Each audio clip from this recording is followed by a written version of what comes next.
Hey everyone, welcome back to the Electronic Gaming Mostly podcast. I'm the Night Terror. For the first time, for the last time. Not really the last time. The No, I mean, Gabler. we could all get hit by buses tomorrow. I'm not going anywhere. I mean, shit, I am going somewhere. Why you gotta say that? I gotta go to the DMV tomorrow, too.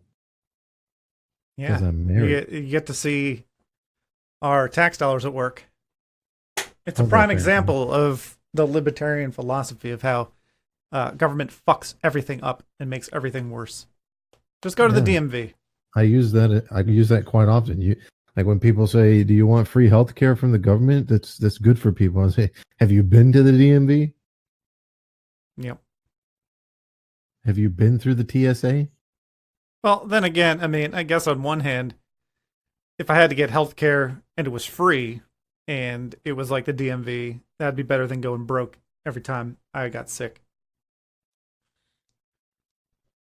Yeah, We're but talking about that. the problem is it makes it the only alternative. It puts the private sector out of business. So then you don't have an alternative. So if it just sucks, you're stuck with it sucking. This is why you get people in Canada that come down across the border for big serious surgeries Hey, and you shit. get plenty of Americans going to other countries for shit too. I'm not, but America's where it's at. There aren't no other countries to go to. You can't go to Mexico. You're not going to go to Mexico to get some brain surgery. And you can't go to Canada because they already have a healthcare system. I would say just go up to fucking Canada. If you want free healthcare, move to Canada. That's what I would say. Or get hurt in Canada. It's just like America, but there's less black people. So what are you afraid of? Well, it's cold. There's a lot Also, of moving's a cold pain in places. the ass and getting citizenship. A lot of cold places in the ass. Yeah, well, apparently they just let anybody be citizen. Just go there and say you're Somali and you'll be fine. All right, I got some stuff I saved on Facebook this week. If I can find all my saved shit. Facebook. Oh, here we go. E3 2019. This is what I'm really excited about. E3 2019 leak. Before Xbox E3 conference, leak reveals Elden Ring from Software and George R.R. Martin. Yeah. So there's a game. I've only seen one leak screenshot. It looks to be like Dark Souls, but less dark. Yeah. And it looks good. I think George Martin's doing some of the, not really writing for it, but he's based off of some of his shit. Earlier rumors involving Elden Ring, previously identified as GR or Great Rune, describing the game as an open-world experience where you explore various kingdoms. Killing the rulers behind each kingdom allows you to unlock their abilities or supernatural powers. So yeah, it sounds like kind of a darker mix between like Legend of Zelda, Dark Souls, and Game of Thrones, right? Like there's all these different kingdoms or dungeons or whatever, and you go and when you kill the boss, you get a thing. And then you use that thing to kill the other rulers. Yeah, I'm happy that this is where they're going, and not more fucking Sekiro. I don't think it says anything about it being an MMO. I think it's just open world. Rumors state that Elden Ring has been in development for 3 years, making it one of the 2 games from Software began working on after Sekiro. Game is supposedly being officially revealed during Microsoft's E3 2019 press conference, where the company is rumored to debut the next generation Xbox console and a 4th Fable game as well. We'll know for sure on Sunday, and that's today. When's Xbox? 9? I'm curious what kind of Xbox is at 7:30. 9 is Bethesda. I'm curious as to what it means by him collaborating. Is he writing? Is it more of a like? Well, I mean, that's what usually happens. Series, and he's just doing some sort of. No, I think he's doing the writing. You think so? I don't know. Or maybe just the story. Easily be PR work for it, like not PR, but what's it called? Well, the motherfucker's a writer, so I mean, with the popularity of Game of Thrones, why would they not bring him on to write the story, or at least give an outline for the story? I don't think game developers typically do that though when they cross over into somebody's books. Like The Witcher wasn't written by the guy who wrote the books. I mean, right, but that's based on loosely based on the books. Which is technically what I'm saying. It's not. What is this game based on? Is this game based on a book? Well, the writer of the Witcher books wasn't involved in the games. I don't think that's what's happening here. I think it's George R.R. Martin coming in to write an original story with From Software making the game. I don't know if he's got time for that, man. He's okay. He has the time. It's just he's not managing it well because the fucking books aren't out yet. But whatever. He wants to do TV shows and video games, and I'm not complaining. It just seems weird that he'd go to a Japanese developer and do writing. Maybe they asked him. I'm sure that was the case, but was he going to write it in Japanese? They're gonna do it in English and then convert it over to Japanese. I worked with a Chinese company. They barely fucking spoke English. I mean, you can translate shit. I don't know. From Software doesn't really do. From Software, I mean, their games are in English. So, I mean, that's why they need George R.R. Martin. Maybe they're like, hey, we don't know how to fucking write a story, really. We know how to do lore. Sure he does. I mean, the ending of Game of Thrones is his ending. even if you agree that his won't be as rushed, you still, if you have complaints about some of the arcs that go down in it, that's still pretty much his shit. Well, He's said it plenty of times. There's too many unknowns to really say that. Even if it ends in the same place, being that all these different perspectives you're going to get in the books and have it not be as rushed, and maybe some justification and some links back to past events, it'll make more sense.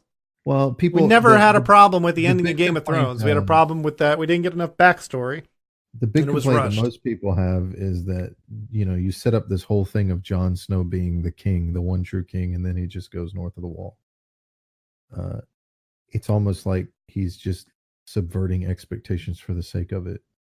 That's what people complain about. I don't really care because, that's what Jon wants. Well, that's what I'm saying, is because they don't really give any, credence to Jon's thought process. Maybe it's like he's okay with going back beyond the wall. He doesn't want to rule. They can. Well, we know that's true. He's right, but they don't actually really come out and say that very well in the show. What I'm saying is, in the books, you can actually be like, hey, and Jon thought this, and then give his it'll make more sense. I guarantee it.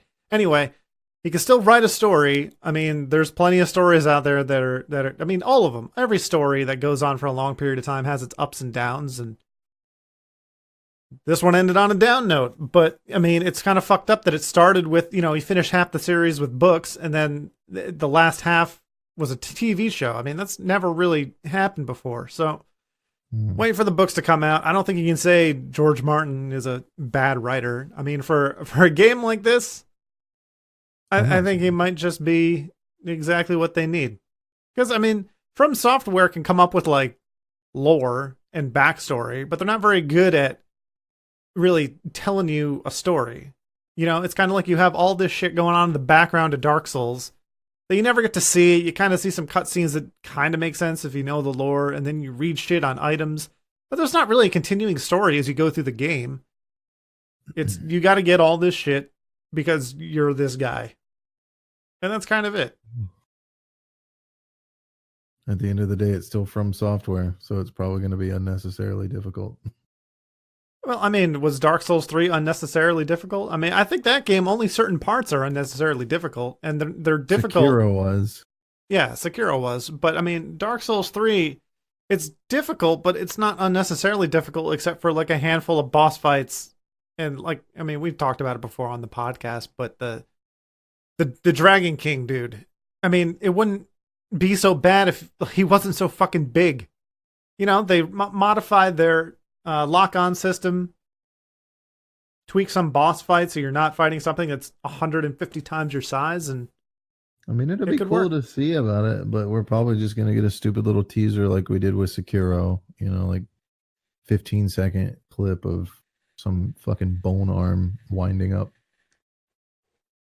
Yeah, but I'd expect this game to come out within 1 year for E3.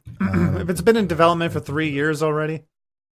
For fuck's sake, Witcher 3 took 4 years to come out, and 2.5 of those years was dialogue. This game has got to be pretty close. They're doing. If George Martin's writing it, it will not be out this year. Dude, it's got to be already written. That's the first thing they do before they start making the game.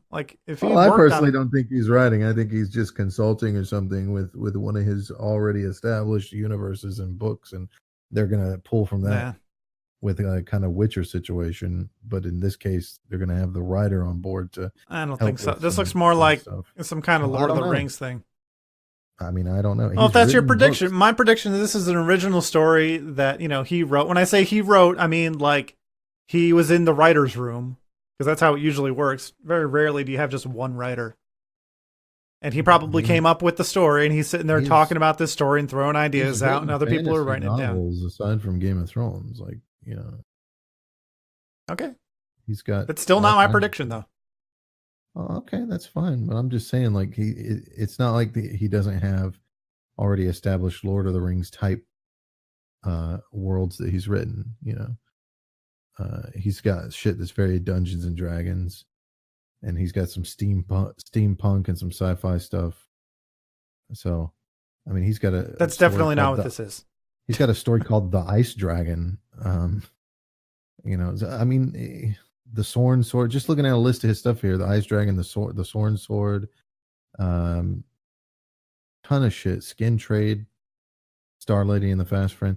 So he's done a lot of different shit over the years. I mean, from Game of Thrones or A Song of Ice and Fire.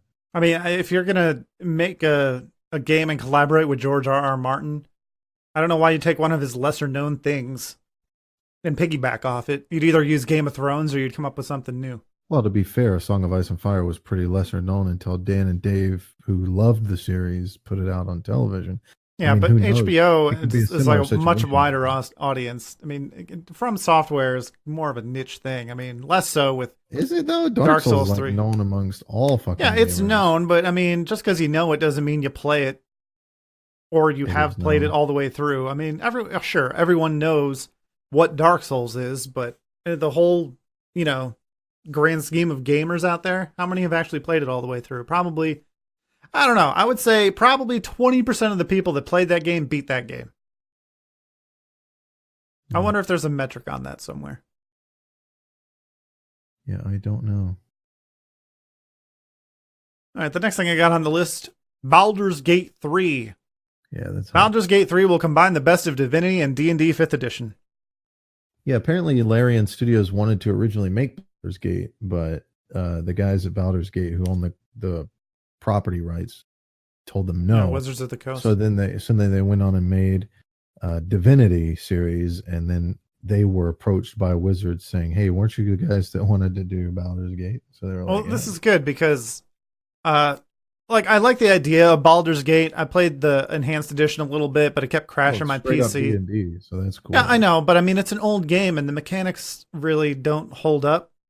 I mean, if you've played it in the past and you got the nostalgia goggles, sure, but I just mean like in terms of, for me, Divinity's story is kind of blah. It's not that amazing or great, but Baldur's Gate is straight out of the D&D universe. So, I mean, I expect that to be more interesting. Well, what I think is cool about this is, we both played Divinity Original Sin, and this is going to be co-op too, so that's good. Yeah. But the thing about Divinity is like, it's kind of like a pseudo D&D rules kind of thing. Like there are some things where you can see are D&D-esque, but they changed it. So if they're going to take D&D 5th edition rules and apply it to like a Divinity style gameplay, that's fucking great. That means it's going to be way more in depth. It's going to be way more straightforward, and they're not going to have to come up with an entire system on their own. Yeah, and hopefully we're moving away from stupid systems like you can't apply effects to people when they have mana or shields up or whatever the fuck it was. I don't know what it was. Or the whole action point thing. I mean, we modded it so that it was bearable, but the fact that like your movement and your abilities are all one thing. It's like, well, you can move really far or you cannot move at all, especially in a game where movement is essential, I mean, the thing that happens with that game is you just basically stack every ability that you can that costs 1 or 2 action points to jump or teleport out of the way, and you actually run or move as little as possible because it costs way too much. Right. But if this is one of those games where it's like you get a movement, an action, and a bonus action, and you don't have to worry about points. They split those out similar to XCOM. XCOM, you can move a certain distance, or you can kind of use up your turn to sprint and move double the distance. That's very D&D because you can move and then you can turn your standard action into a movement action and move again. So I would love to see something like that because I think that's way superior in Oh, the other thing XCOM. is that the original Baldur's Gate was not turn-based. It was real Right, time. it was Diablo-esque. So I'm hoping this is turn-based because it seems like you kind of I need don't that. know. It's hard to make a game that's really more hope it complex and involved and have Well, it be and real time nowadays. Because if you've I played think Pillars of real time is Eternity, fine if it's single player.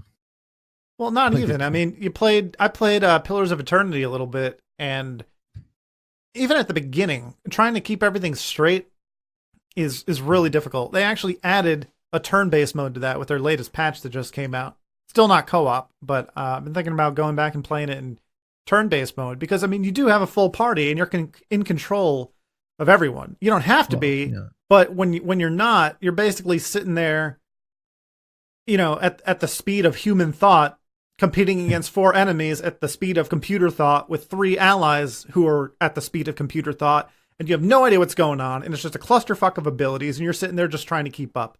Now, maybe if you take a bunch of Adderall and you're used to playing StarCraft, it's not a problem, but now, in that game, you could pause the timer and think about shit, but, I mean, it just turns into, like, pause. All right, I'm going to queue up this and this. Yeah, and it's that this Dragon and this Age and this. Unpause, pause.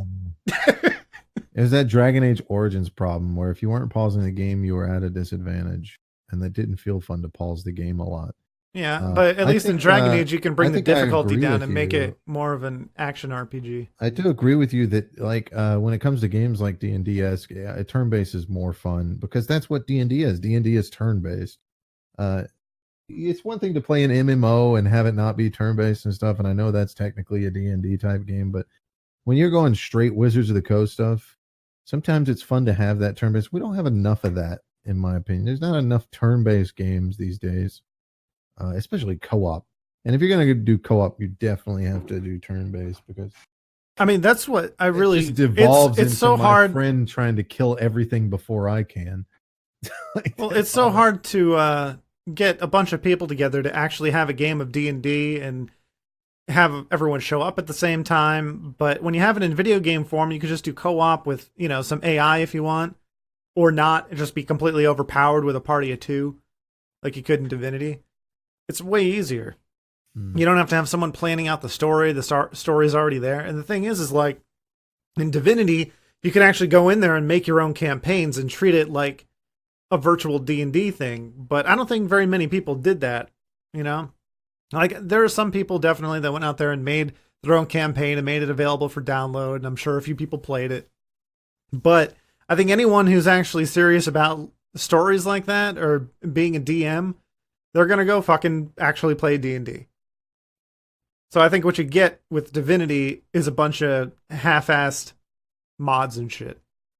But when you bring out Baldur's Gate, which is actually like a D&D thing, maybe you'll get some more shit. Maybe they'll make it easier to come up with your own campaigns. And then we won't have to fucking use Roll20. And if we can't find 5 other people to fucking play, then we could just, I don't know, maybe they'll have like an AI dungeon master. That'd be pretty fucking cool. You kind of set up the maps and where you want the story to go, and it just leads you through it. Yeah. I mean, if we would have been working on AI for the past 10 years instead of shitty-ass multiplayer games, then we'd probably have an amazing gaming experience right now if we weren't held back by shitty industry standards. You know, we went through a dark age period where every single-player game was being released with a fucking multiplayer component that was half-assed tacked on or outsourced by some fucking Chinese company. And then we got to the pinnacle of that where they started going, you know what, fuck single player. Let's just fucking make BR games and sell it for full price. $60. What do you get? One mode? Yeah, well, map, that's the fucked up part about the gaming community guns. Is you come out with a fucking BR game and charge $40 for it. No one complains. But you release a game like Rage 2, which is a great game that's only single player. And people are like, there's only 16 hours of gameplay. Yeah, there's 16 hours of unique gameplay and like building. Open world. Yeah, this game would have been better linear. Yeah, this is why you don't make video games, because you're wrong.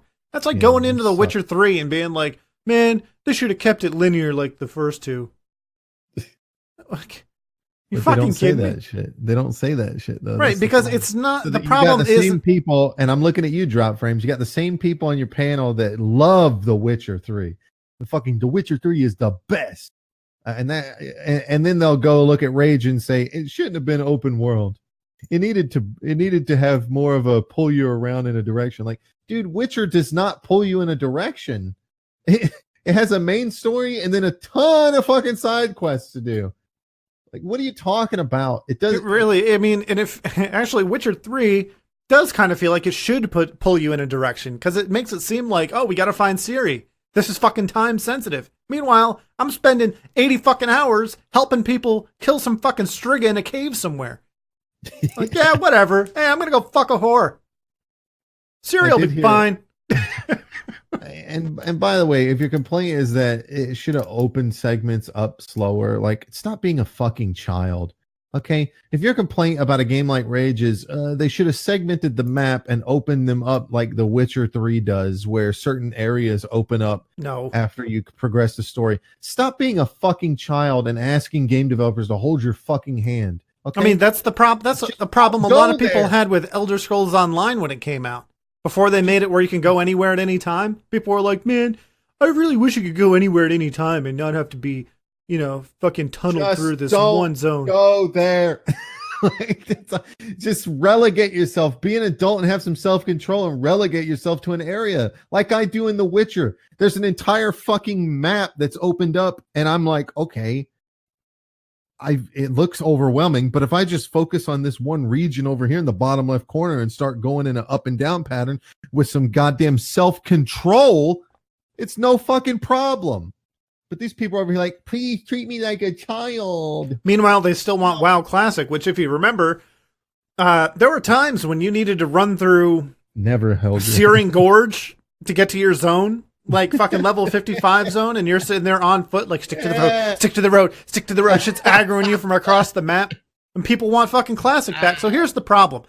People don't actually know what they want. It's not that they want certain games to be open world and other ones to be linear, or they want their handheld or not. They play a game, and then they just like or dislike certain things because of the mood they're in, and decide that, like, no, this game should have been like this. And they don't think about all the other games that, I mean, if it's a problem with the game's overall design or how the game feels, that's one thing. But don't be like, well, this is how open world games should be. This is how linear games should be. No. Like, it's there for a fucking reason. Like, Rage wanted the whole map open to you because they didn't want the game to be linear. Blizzard didn't know what they were doing either. A lot of areas in the game were based off of, like, lore segmented areas, like the Burning Steps and shit like that, were areas that were linked closer towards max level because the Molten Core and Blackwing Lair exists there. And then you look at a place like the Blasted Lands where the Dark Portal is, that was also considered to be an in-game area. And so you have this weird situation where Elwyn Forest is like 1 to 10, and then Westfall is 10 to 20, and then Red Ridge is 15 to 20 because, you know, Westfall doesn't actually get you to 20 very well. And then you have Stranglethorn, which gets you to about 30, level 30 to maybe halfway to 40. And then you're stuck in this weird situation where Swamp of Sorrows is where you have to go. And the only way to get to Swamp of Sorrows is to go through a place that has level 60 mobs, which is Deadwind Pass, which is where Karazhan's at, which is a completely useless zone that has no quests. I had nothing before Karazhan. Until like max level or some shit. There were like 1 or 2 things there. It's just a completely useless area that you have to run through. And the road is covered with like fucking vultures and shit that want to kill you. And you don't have a mount. Well, you might have a level 40 mount at this point. If you don't, good luck. And not that level 40 mount is going to help. It doesn't matter. I mean, a lot of these elites that you find in these fucking zones run as fast as an epic mount or faster. Like the fucking Doom Guards that are guarding the Dark Portal don't get anywhere. You can't run away from those motherfuckers. You get the Swamp of Sorrows, and there's like maybe a handful of quests in that zone that exist. There is none of this shit with goblins on the east like there is now. It's just these broken Draenei. Yeah, which is fucked up because when they I wasn't into the lore, so when they announced the next playable class, like, hey, we're gonna let you play as Draenei, I'm like, those fucking like withered troll things from Swamp of Sorrows? Like, why would I want to play as one? Should have been broken. They should have been broken, but they had this weird thing where they didn't want to introduce an ugly race to the alliance for some reason. Yeah, the Draenei they introduced. They did anyway. The broke. but whatever. Hey, let's take all the worst things about night elves and Tauren and put them into a fucking new race. Isn't going to get you to the level you need to be to go and do Blasted Lands. So now you have to go up through the Burning Steps, which may or may not be to your level at that point, because that's like a 40 to 50 zone. And then when you go north of that, you're in a 50 to 60 zone, which, by the way, when I say 50 to 60, 40 to 60, 40 to 50, this is very loose. You're not likely to get 10 levels.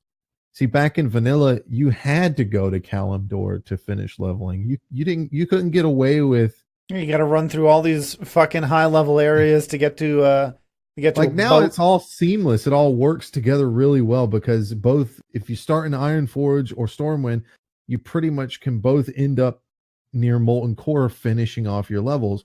But if you want to, as if you started in Elwyn, if you want to, you don't even have to go towards Molten Core. You can go through Swampasars and actually do Blasted Lands to hit max level and just go through the Dark Portal.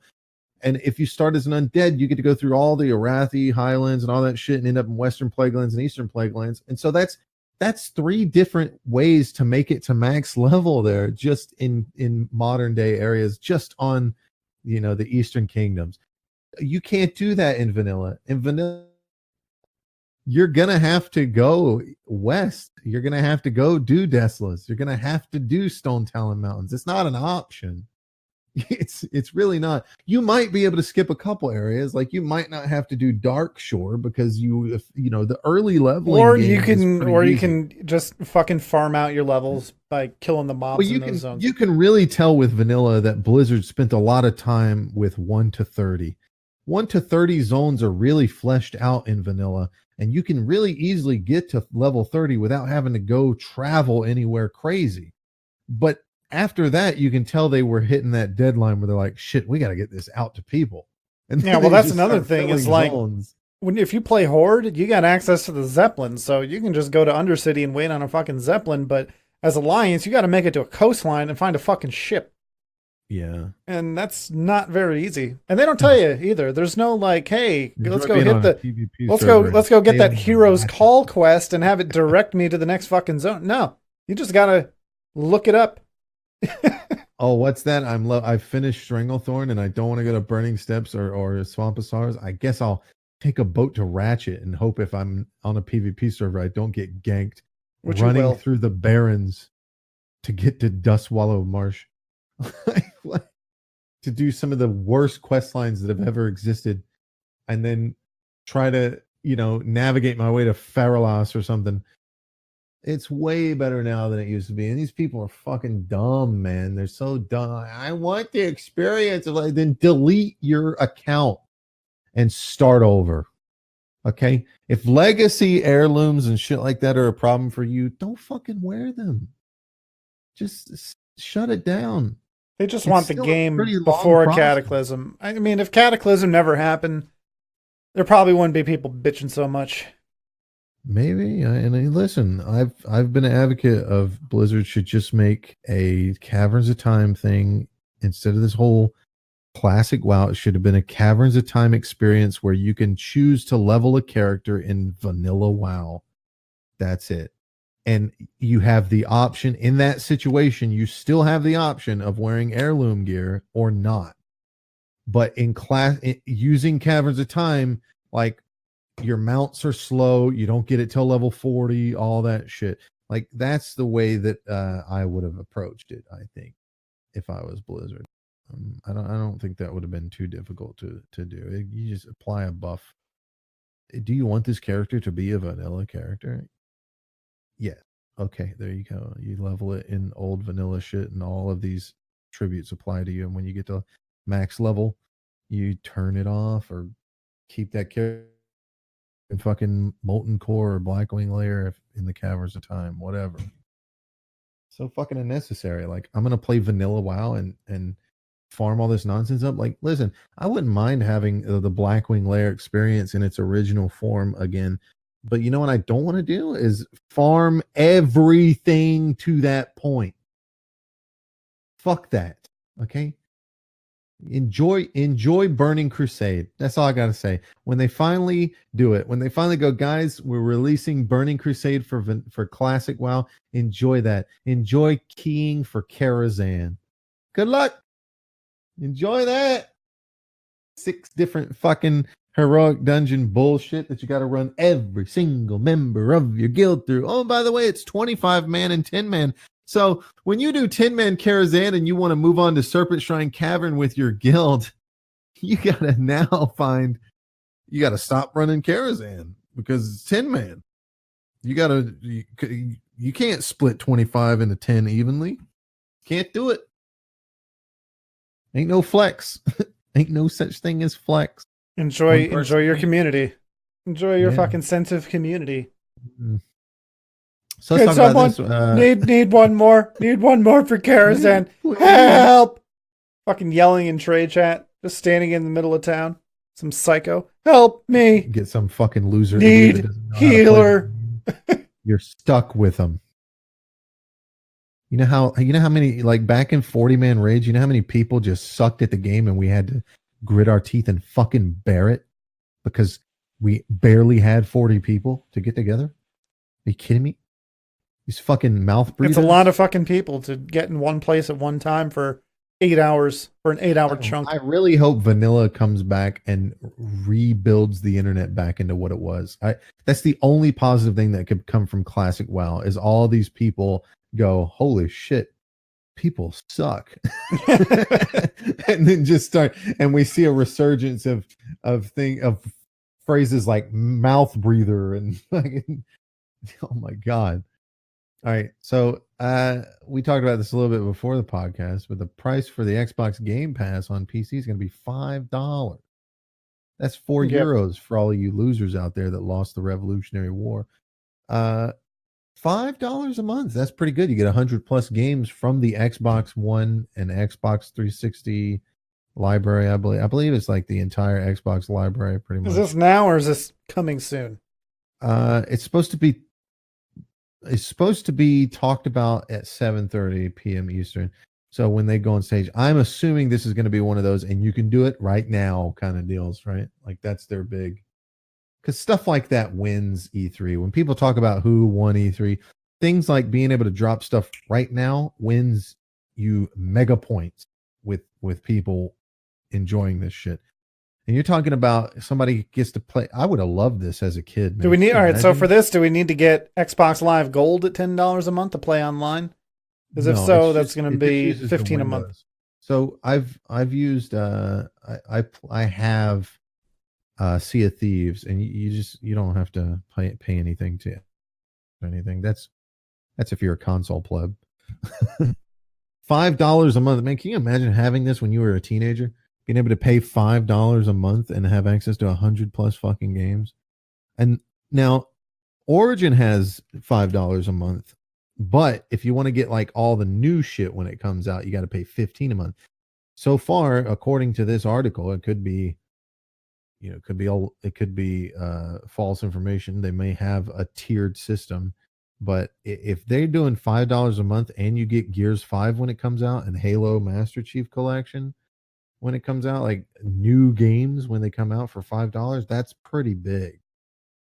That is pretty big. Maybe we'll actually get to play some of those Xbox Live Arcade games that never came out for anything else except for Xbox 360. Yeah. Like, well, there's games like Resident Evil Code Veronica Remaster and Castlevania Symphony of the Night. Right, exactly. So there's also State of Decay 2, which came out about a year ago, and a lot of people were having fun with it, but it was a buggy miss. It wasn't worth the money. But at $5, if it's in the library, it's a co-op experience we could play and have fun with until we get tired of it. But yeah, exactly what you're saying. This is supposed to be 100 plus games, and they say it should be noted that the library on Xbox One is almost double that. So whatever. So you're not getting everything, but you're getting a lot of good shit. I mean, we're talking We Happy Few, Sea of Thieves, Hellblade, which god, wasn't that like a game made by Guillermo del Toro or something like that? Hey, you're thinking of Hellboy. No, Hellblade was made by somebody big. Somebody big in the industry made Hellblade. It was being talked about as published by Ninja Theory. That's what it is. Never mind. It's a Ninja Theory game. Yeah, they're okay. So a lot of stuff on that. Now, if they go with the $5, that's a major big deal right there. And you know what? By the way, for those of you people that might be praising this information, like fuck yeah, that's awesome. Thank you, capitalism. By the way, okay, for all you fucking communist idiots out there that like to praise that kind of shit, this is what capitalism does. This is how capitalism works. It's called competition. All right. And it's going to force EA to look at this and go, fuck, we're going to have to lower our price. We're going to have to lower our price. Or offer something more. Or offer something more. But they could be doing the, what Disney's going to be doing. Because Disney's coming out with their streaming service in November. $5 a month. It's going to have everything Star Wars, everything Marvel, everything Disney, and original shit. And it's going to be $5 a month. And that's kind of their fuck you to Netflix. Right? Now, they're probably going to increase their price as time goes by, but what they're trying to do is, Netflix has been around for 10 plus years at this point. That, a lot of people, if it was the same price, they'd be like, well, why am I going to pay the same amount of money and have less content? Because they're not going to have all the originals and shit that Netflix does right off the bat. But they sucker people in. I shouldn't say sucker, but, they get people to either move over to their service or add on their service for $5 a month. And then they slowly increase their price over time as they add more content, just like Netflix did. So that's kind of that's what Xbox is trying to do right now. I mean, right now it's like, what, $1? There's like an introductory price of $1 to get into this. Or maybe that's Xbox Live. Because there's people in the comment section who are talking about like re-upping their Xbox Live account through 2022 for $1 a month. Because that's the price right now. And this is another great example of capitalism. Okay, Netflix used to be a small nobody and had a small price point, and they came along and there was no competition for them, and now Disney is going to start doing theirs and all these other companies, and you're going to see companies like Disney do lesser amounts, and that might bring the price down for other competitors. Outside of that, I mean, if you want a Marxist strategy, just look at Youku, right? That's like the Chinese government's version of YouTube. There is no YouTube in China. There's only Youku because YouTube's not controlled by the Chinese government, but Youku is. So YouTube is banned and not allowed in China because the government got to make money on that shit. Got to get in bed with one of these companies, make them the only one. Yeah, hey, I'm hyped for it. I'll actually pay Microsoft $5 and play some. Yeah, I will too, provided that the games run properly. Right. Well, I will say Sea of Thieves ran really well. Really, really well. No problems whatsoever. It taps right into the Xbox, the Windows 10 store system. So, I haven't had any problems with that. I do know that games like State of Decay 2 were just broken and buggy, but I don't know if that's an issue with. Well, specifically, I'm talking about streaming because, like, when I got Gears of War 4, it ran pretty well. And as soon as I tried to game capture it, it completely fucked up. And it's something to do with Microsoft still trying to push game mode and full screen optimizations and DirectX 12. And they're just not playing nice with my system when I'm trying to stream. And I got 3 monitors and I got G-Sync and it's the same old story over and over and over. Can everyone just get on board with variable refresh rates? Like, I don't care if it's G-Sync or FreeSync or something, but come on. And over again. Yeah, and listen. Absolutely. Marvel is going to be unveiling an Avengers game. Yeah. Was it made by, is that the one made by Square Enix or am I thinking of something else? Square Enix is in charge of this game and they pump out some pretty good shit. Well, but it's already been revealed. Too. Quiet, man. Quiet, man. Sorry. I coughed in the middle of that. I don't know if you heard what I said. Quiet man sucked. Quiet man. I don't know who's going to be in charge of it. Like what type of, we're going to get revealed here tonight, I believe, at Microsoft shit. But it has been revealed that it's going to be on Xbox One, PS4, Stadia, and PC. And of course, we have to say Stadia because that's the new bullshit. Listen, if you're going to subscribe to Stadia, we'll talk to that. We'll talk about that in a little while. So I'm curious to see what this is going to be. Is it going to be RPG, or we're going to see like a more of an action game? Hopefully, it's not just a fighter, because that would be fucking lame. Well, I mean, the thing is there was, what was that game? Marvel Ultimate Alliance. Yeah, Remember that game? that was pretty popular, right? Yeah, but it sucked. Like, the good part about that game is you can pick from a slew of Marvel characters, and not only could you use their powers, but if you pick certain characters together, you can like synergize their powers like they do in the comic book. Like, you could fucking throw Wolverine, right, and do like super moves. Problem, it was made by Vicarious Visions, and Vicarious Visions is a piece of shit, and they make shitty games, and the game didn't really it looked like it was about 5 years old at the time it released, and it just wasn't good. It was kind of a one-dimensional hack and slash. So that was the bad part. The good part is they had some good character synergies, and it was co-op. I think what you need. So hopefully to do we don't get just a different version of that with better graphics, and they what actually you need polish is a game like Spider-Man that was done by Insomniac recently. That game was very popular. It got an 87 Metacritic, 8.7 out of 10 from IGN. Like, everybody loved this game, and I played it. It's really good. I didn't beat it, but that's because it's on console, and it's hard for me to sit in front of my TV and play console and not be at my computer at any time. So but it's really good. And hopefully that's what I think you have to do with an Avengers game. I think when it comes to superheroes, you can do either maybe like a fighting game, or you can do kind of more like an action adventure, open world kind of situation. I don't know if you could get away with doing something super linear, that's story driven. I mean, maybe you could do something like God of War if the story is really good. But let's be honest, nobody watches Marvel movies for super in-depth story. Like, yeah, the Thanos and all that shit. Thanos is a great character and he's well written, but most people that watch that just see him as a straight up villain.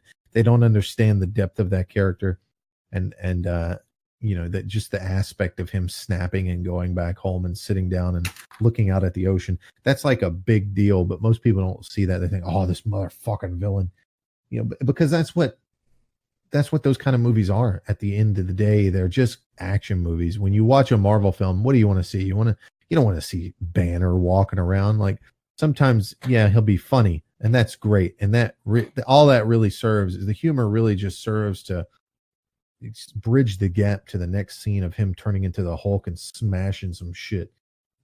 Like, yeah. I feel like that's the whole drive of a superhero movie is watching. I don't give a like, if you go watch Justice League, or not even Justice League, but like, I say Justice League. I think Batman versus Superman was a really good movie. Not in terms of writing. I do think there was a lot of bad writing, like the Martha shit. Like, he could have said my mother and it would have still got across, because when they talked about that, they talked about how that moment Batman realizes that Superman is human, right? He has a human mother. So, and I think they could have had him say, you're letting him kill my mother instead of Martha, because who the fuck would call their mother Martha like that? That just doesn't make any sense. And yeah, like Bruce knows who Martha is. Right. You're letting them kill my mother would have worked just fine. It would have pulled Batman back. No, if you were a good writer, here's what you would have done. Superman's kind of in pain at that moment. Really. So when he says mother, they should make it sound kind of ambiguous, right? Like, he says mother, but Bruce hears it as Martha. They did it in Blade Runner, and they've actually changed it back and forth between the different versions. But when Roy Batty goes to Tyrell and he says, I want more life, like, depending on which version you hear, he says father, but sometimes he says fucker, right? But he's supposed to say it like it's kind of an in-between, like, fucker. So they could have done something like that with Martha and Mother, but they didn't. I don't think the Martha thing needed to exist at all, because Batman is the villain in the first half of that movie. I don't think people realize that. A lot of Superman fans were upset because Batman's kicking Superman's ass to some degree and he's smarter. Yes, Batman is smarter than Superman. That's a known fact in the universe. Okay, Superman said it many times. Batman always has a plan to deal with shit. So, but Batman's not evil at his core. Even this older, broken Batman who's lost Robin and shit in this movie, that's his moment of turning back and going, what am I doing? That's a good moment for Batman, because he's been this way. He's been driven by justice, and the idea of his justice is actually revenge and not justice. And at that moment, he could realize this isn't justice. This is I'm being vengeful and throw it. Let's go on a little tangent. What do you think about Robert Pattinson as next Batman for 3 movies at least? I think that'll be fine. But let me finish what I'm saying. No! Because the reason why I think that, besides that bad writing and the bad writing of killing off Superman at the end, which I get it, you want to have Doomsday and shit, but you don't have to kill Superman off just yet. You could always bring Doomsday back and have him kill Superman. It was this stupid thing. Yeah, where well, that is the thing. You can always bring Doomsday back because he always comes back. He's indestructible. He can't be destroyed. I think the smartest thing to do would have been to just bring the Justice League together at that moment and not try to end on this high note of Superman sacrifices himself for humans. That's just dumb. He dies a human, everybody. Okay. Why didn't he just throw the fucking kryptonite spear? Exactly. Exactly. He's flying so fucking slow. It's so dumb. I don't think it's a smart way to play it out either. It was just dumb just for the sake of dumb. And then you just end up with Justice League where they have to resurrect him. And that's fucking stupid too. Then he comes back like, I don't remember who I am for a little bit. Oh my God. For no reason other than to have him do a cool headbutt on. Yeah. And I mean, the whole situation is kind of fucked up because it looked like they were setting up the Injustice storyline, like from the Injustice games where Superman goes full on Adolf Hitler. And that would have been great. Yeah, but the thing is they already did that in Injustice. You don't need a movie on it because they already fucking did it, and it was better than a movie because you got to play the fight scenes yourself. But in terms of Batman versus Superman, the action is so good in that movie, and the scenes in between the action is really fucking good. Like, you're actually captivated when there's not fighting going on, especially in the beginning. In the beginning, they have this moment where you're following Bruce Wayne around and nobody cares about Bruce Wayne. Like, one of the worst parts of Nolan movies with Batman was the Bruce Wayne segments. They weren't that great. That's why Dark Knight Rises was probably the worst out of them, is because there's very little Batman. Yeah, exactly. And they gimped him. I fucking hate when superhero movies gimp their hero. And in this one, they're like, well, Batman's more machine now than man because he's broken so many fucking bones and shit. Right. Don't go out there, Bruce. You're gonna fucking die because you're so brittle and frail. Like, God damn it. They did it with the fucking Wolverine movie. Just stop. But in Batman versus Superman, while you're following Bruce around, you're seeing that action from his perspective from the previous movie. And that makes it interesting because, in Man of Steel, you see them flying to the building and fight each other. And then, Zod gains his ability to do laser eyes. And then you see that from Batman's perspective for the first time in the sequel. And you're like, oh shit, that's pretty cool. So it's got you interested in these moments. And even when he's just kind of out doing his thing, like him walking, just the simple thing of him walking past shit where you see the Joker graffitied costume of Robin, like that's interesting because you're not looking at fucking Bruce Wayne, you're looking at the background going, whoa, what is that? So it keeps you interested in a really good way. And Marvel does that by doing comedy and shit like that. They have these little comedic moments and stuff where when there's no action, you're just having a good laugh or something's being built up to the action. And that's why I think Justice League failed so heavily, is because it's a lot of boring talking in between their mediocre action scenes. Yeah, and the Flash is fucking terrible. He's a giant pussy. He's just, Dude, the Flash show is, it's campy and it's kind of, Yeah. Well, that's what TV shows are supposed to be. But it's way better than the fucking the Flash movie or, Flash in the movie. I'm sorry. Right. I'm a sucker for superhero shit. I'll watch pretty much anything. I agree with you. I've watched some compilations. I've never watched the Flash show, but I watched some compilations. I think it's cool how they move around in time and shit like that and do different timelines. That's really cool shit. That's a really cool way to write some shit, to have a villain portray a character that is not supposed to be a villain and kind of actually mold your hero for a long time and have the audience know that. That kind of stuff. The thing is like they keep talking about how the Flash movie, which I heard it was canceled, and then I don't know. They kept talking about how the Flash movie is going to be Flashpoint, where Flash goes back in time and stops his parents from being killed, and it fucks everything up. They already did that in the show. Yeah, it's already happened. It's like the same shit with a worse actor and a bigger budget. Well, I shouldn't say a worse actor. He's probably a better actor, but he's not Barry Allen. the character he plays is weird. Like the version of Barry Allen that they have him playing as, where he's like a teenager that doesn't give a fuck, is just terrible. I don't like it at all.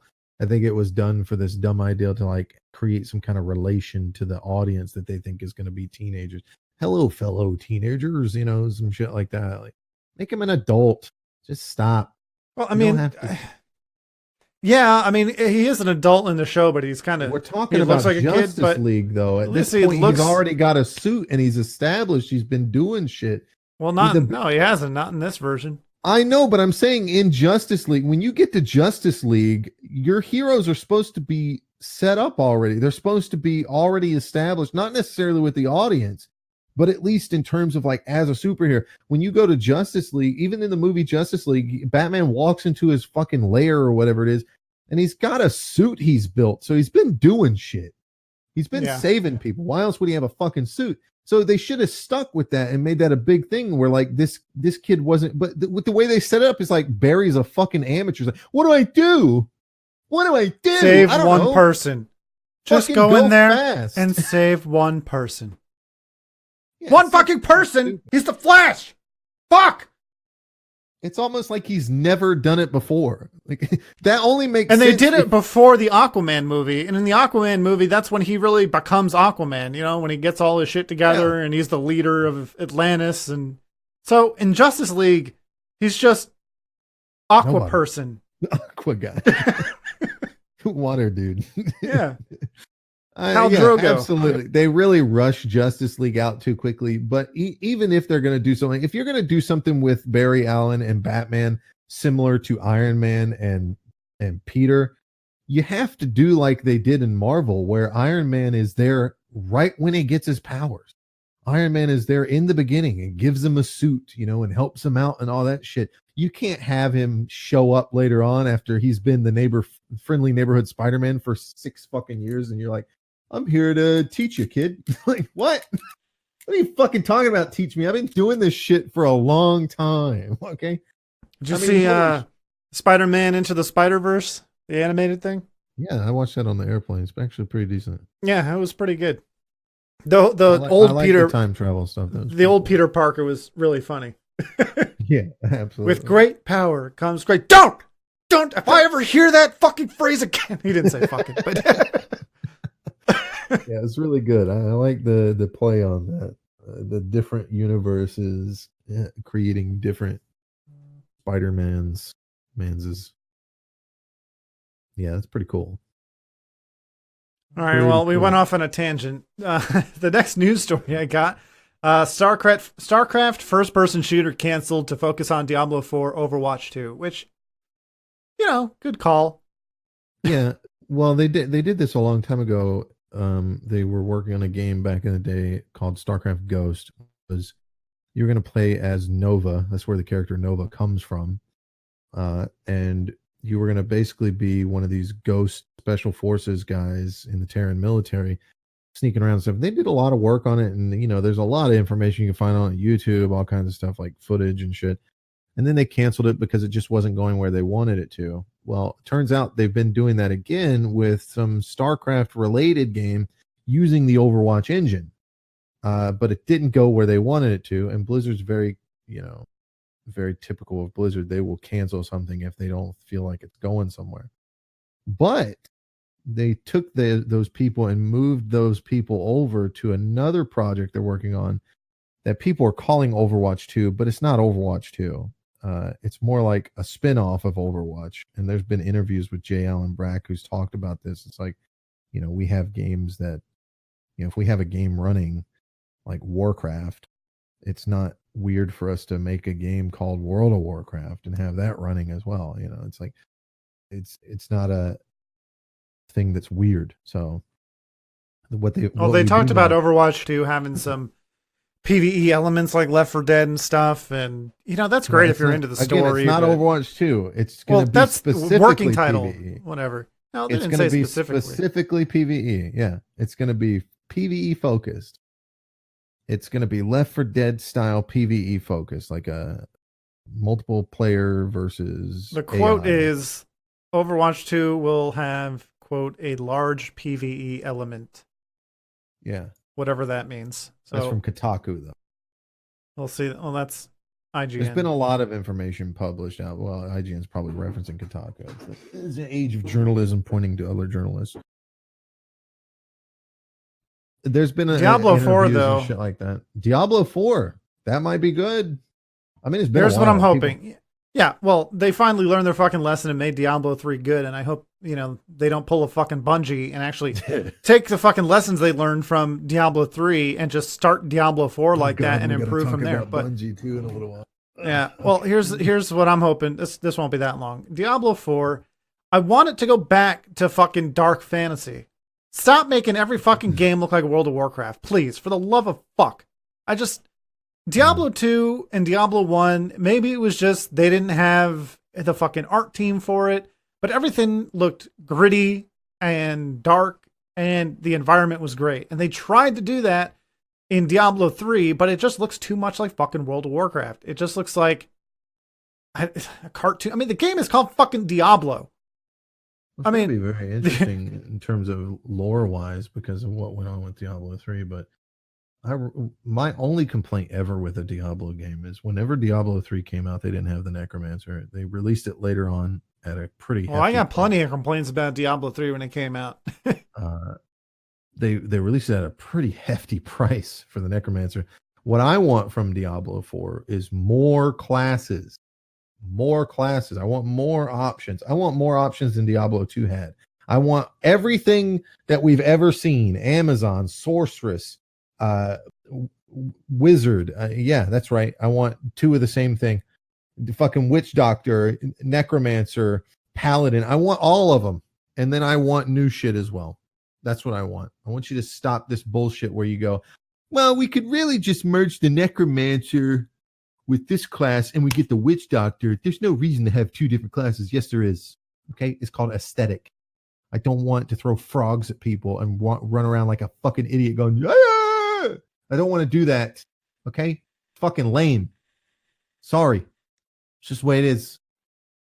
I'm not saying you shouldn't have that character, but give me my goddamn Necromancer. And then they do it and it's $15 fucking. That's unacceptable. That's half the price of the fucking game at that point. Unacceptable. Yeah, and they released it like it was an expansion. And I mean, it's just another fucking class. That's what I'd also like from Diablo 4. Well, I don't think they will, but I don't want to see a fucking real money auction house that fucks up the loot tables in the base game if you don't want to use the auction house. I want the servers to fucking work on launch. I don't want the game to be all stuttery and shit on launch because it's always online. Well, I don't mind if it's always online, but fucking do it right. Stop with these like stuttering because our servers are fucked. Like you're Blizzard, you can do it. You can do it. Yeah. That's all I gotta say about that. and get rid of the fucking pastel, muddy texture World of Warcraft graphics. I don't care if it's isometric and your camera's pulled back and you can't see that close. Make it look good. But on another note, employees are fleeing Activision Blizzard. What does that even mean? See, I don't know. This was a video. Kind of things though, because like Jesus. Was a video. Yeah. Let's see who's left. Well, there was the layoff earlier in the year. Well, that's not fleeing. That's people being removed. Yeah. Well, that's now Blizzard has come out and said that when they're not laying people off, they move people to different. No, this is people leaving voluntarily. Hold on, it's coming. It's all this fucking commentary. Fucking used to be Machinima, now Inside Gaming. Some of these blah blah blah blah blah, man. Come on. I got. All right, who's the first person? Experienced employees are leaving Activision Blizzard. What does that mean? Kim Fan, global product director of Blizzard Esports, been with the company for 13 years. Leaving. Yep, I see that. Okay. Not Kim. Pete Vlastelica, president and CEO of Activision Blizzard. He almost said Black Division. Jesus. Black Division. Yeah, Blizzard Activision. Black Division. Okay. So, yeah, that's two esports kind of people. So esports. All right, that's it. That's all this article says, and that's I'm sure where he's getting the same information. Yeah. Okay, and then conflating that with the 200 people that were sacked from their jobs, probably because they fucking deserve to be sacked from their jobs. There's just, I mean, there's not as much money in esports as you think. I mean, there is a lot of money, but it's also very expensive. Not from the developer community. Yeah, and that's the thing. You don't need fucking developers fucking pushing esports. The community will do that. So that's why was created by the community. Blizzard never was behind Brood War, and Brood War was a giant esports community in South Korea. The biggest mistake these developers have made in the past 2 years, and I've been saying this since the beginning of this bullshit, was the developers getting involved in esports. And the problem is you have a lot of these guys in esports going, this is great news for esports. No, it's not. Okay? It's not at all. It's bad news, because then you have situations where Blizzard's like strong-arming and controlling who can do what with their fucking product. That's not what you want at all. Okay? This is not like football where somebody owns the rights to football. It's completely different. You got to let the fans be in charge of it. It's a waste of money to be focusing on esports for a game development company. Just stop. The only good thing that comes out of it is that after 15 years, I think they're starting to figure that out. I mean, they even said, we're canceling Heroes of the Storm tournaments in esports. And there was a bunch of people that were pissed, and it's like, just do it yourself. Well, it'll only be do it yourself, and it'll only be a matter of time before Overwatch League goes away. I mean, it's all temporary. It's all temporary, man. All right, one last little thing here, and it's just so CD Projekt Red came out with this thing. It says video policy. We encourage everyone to create videos using content from our games as well as live stream them to the public. We think it's awesome you guys make all these fantastic playthroughs, walkthroughs, let's play videos, achievement guides, videos, reviews, and more. Please feel free to publish your content on YouTube, Twitch, and other video sharing websites. We ask you to remember that the use of our content in your videos and streams has to be non-commercial, meaning you can neither charge users to view your work nor sell or license it to others in exchange for any kind of payment. You can, however, become a part of the YouTube or Twitch partner programs and monetize your videos or streams featuring the content of our games by participating in these or similar partnership programs used by other video sharing sites. Other than that, all we have to say is create, have fun, be awesome.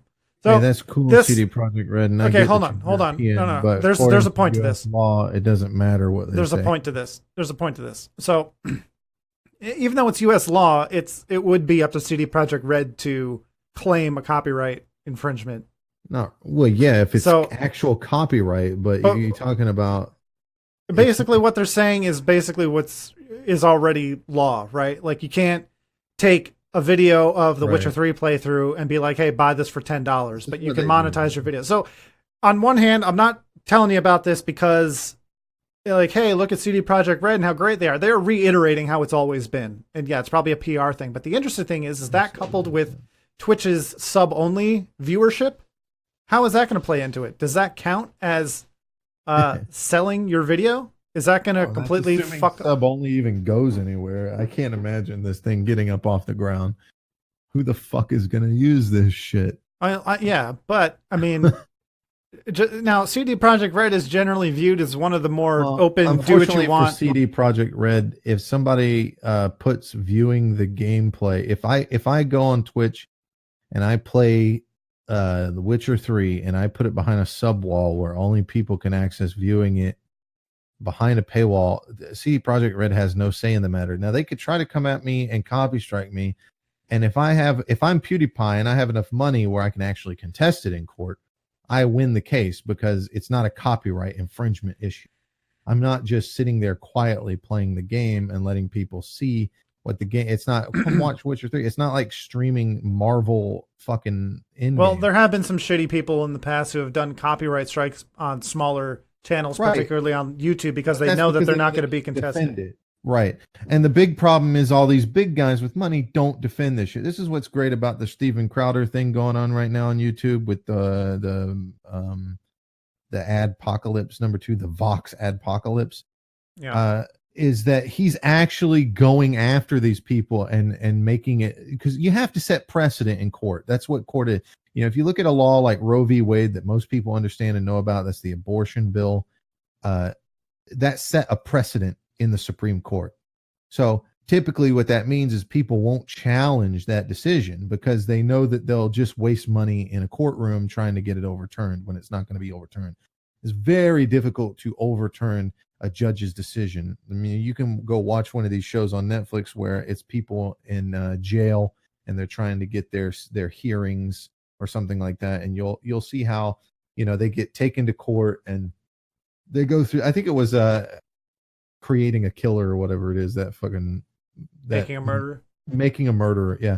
The second version of that documentary, when they're trying to get the nephew off of his sentencing, he's already been sentenced by a judge. So they talk about how they have to go to the court higher than that judge and have 3 justices that are going to be willing to overturn that guy's. And then what they ended up doing was they had to go to a higher one where they had 5 of them. And these 5 now have to have a majority rule to overrule the 3 below and the 1 below that. And it just doesn't happen. It doesn't happen for him, and it just doesn't happen. It's not a common thing that occurs. When it comes to gaming, especially, like copyright laws for music kind of makes sense, right? Because it's a passive thing, and movies. It's a passive thing, but watching someone play the game is not the same as playing the game itself. So there's only a positive. It's only a positive for people to allow people to play your game and stream it. And I get that, like, it's kind of shitty. And I don't even know why they bring up the part about charging people to view your videos, because there's so much. Like, why would you pay to see someone's video when you can get it for free from countless other content creators? I mean, fuck. Anyone out there want to watch The Witcher 3? Tune into my stream Monday through Friday, 6 p.m. Eastern Time, where I'm streaming The Witcher 3 all the way through for free. It's like the equivalent of Betty Crocker trying to sue you because you made her cake on stream. Like Betty Crocker's not a real person. I'm saying the company. Betty Fuck Crocker. You, Betty Crocker. I was saying, like, you buy the cake mix and you put all the ingredients together and you're streaming yourself making the cake. It's going to turn into the same cake every time. It might be slightly different here and there based off some of the ingredients I use, but it's still that cake. Like, nobody's watching Twitch or YouTube to see a game. You play games, you don't watch them. That's not how it is. Okay? Some people are watching for the game, but it's not like you're losing sales because of that. This is just silly shit. And the big problem here is that video games. Well, I mean, the only time that you can make an argument, which is a bad argument, that you're losing sales is like someone like me.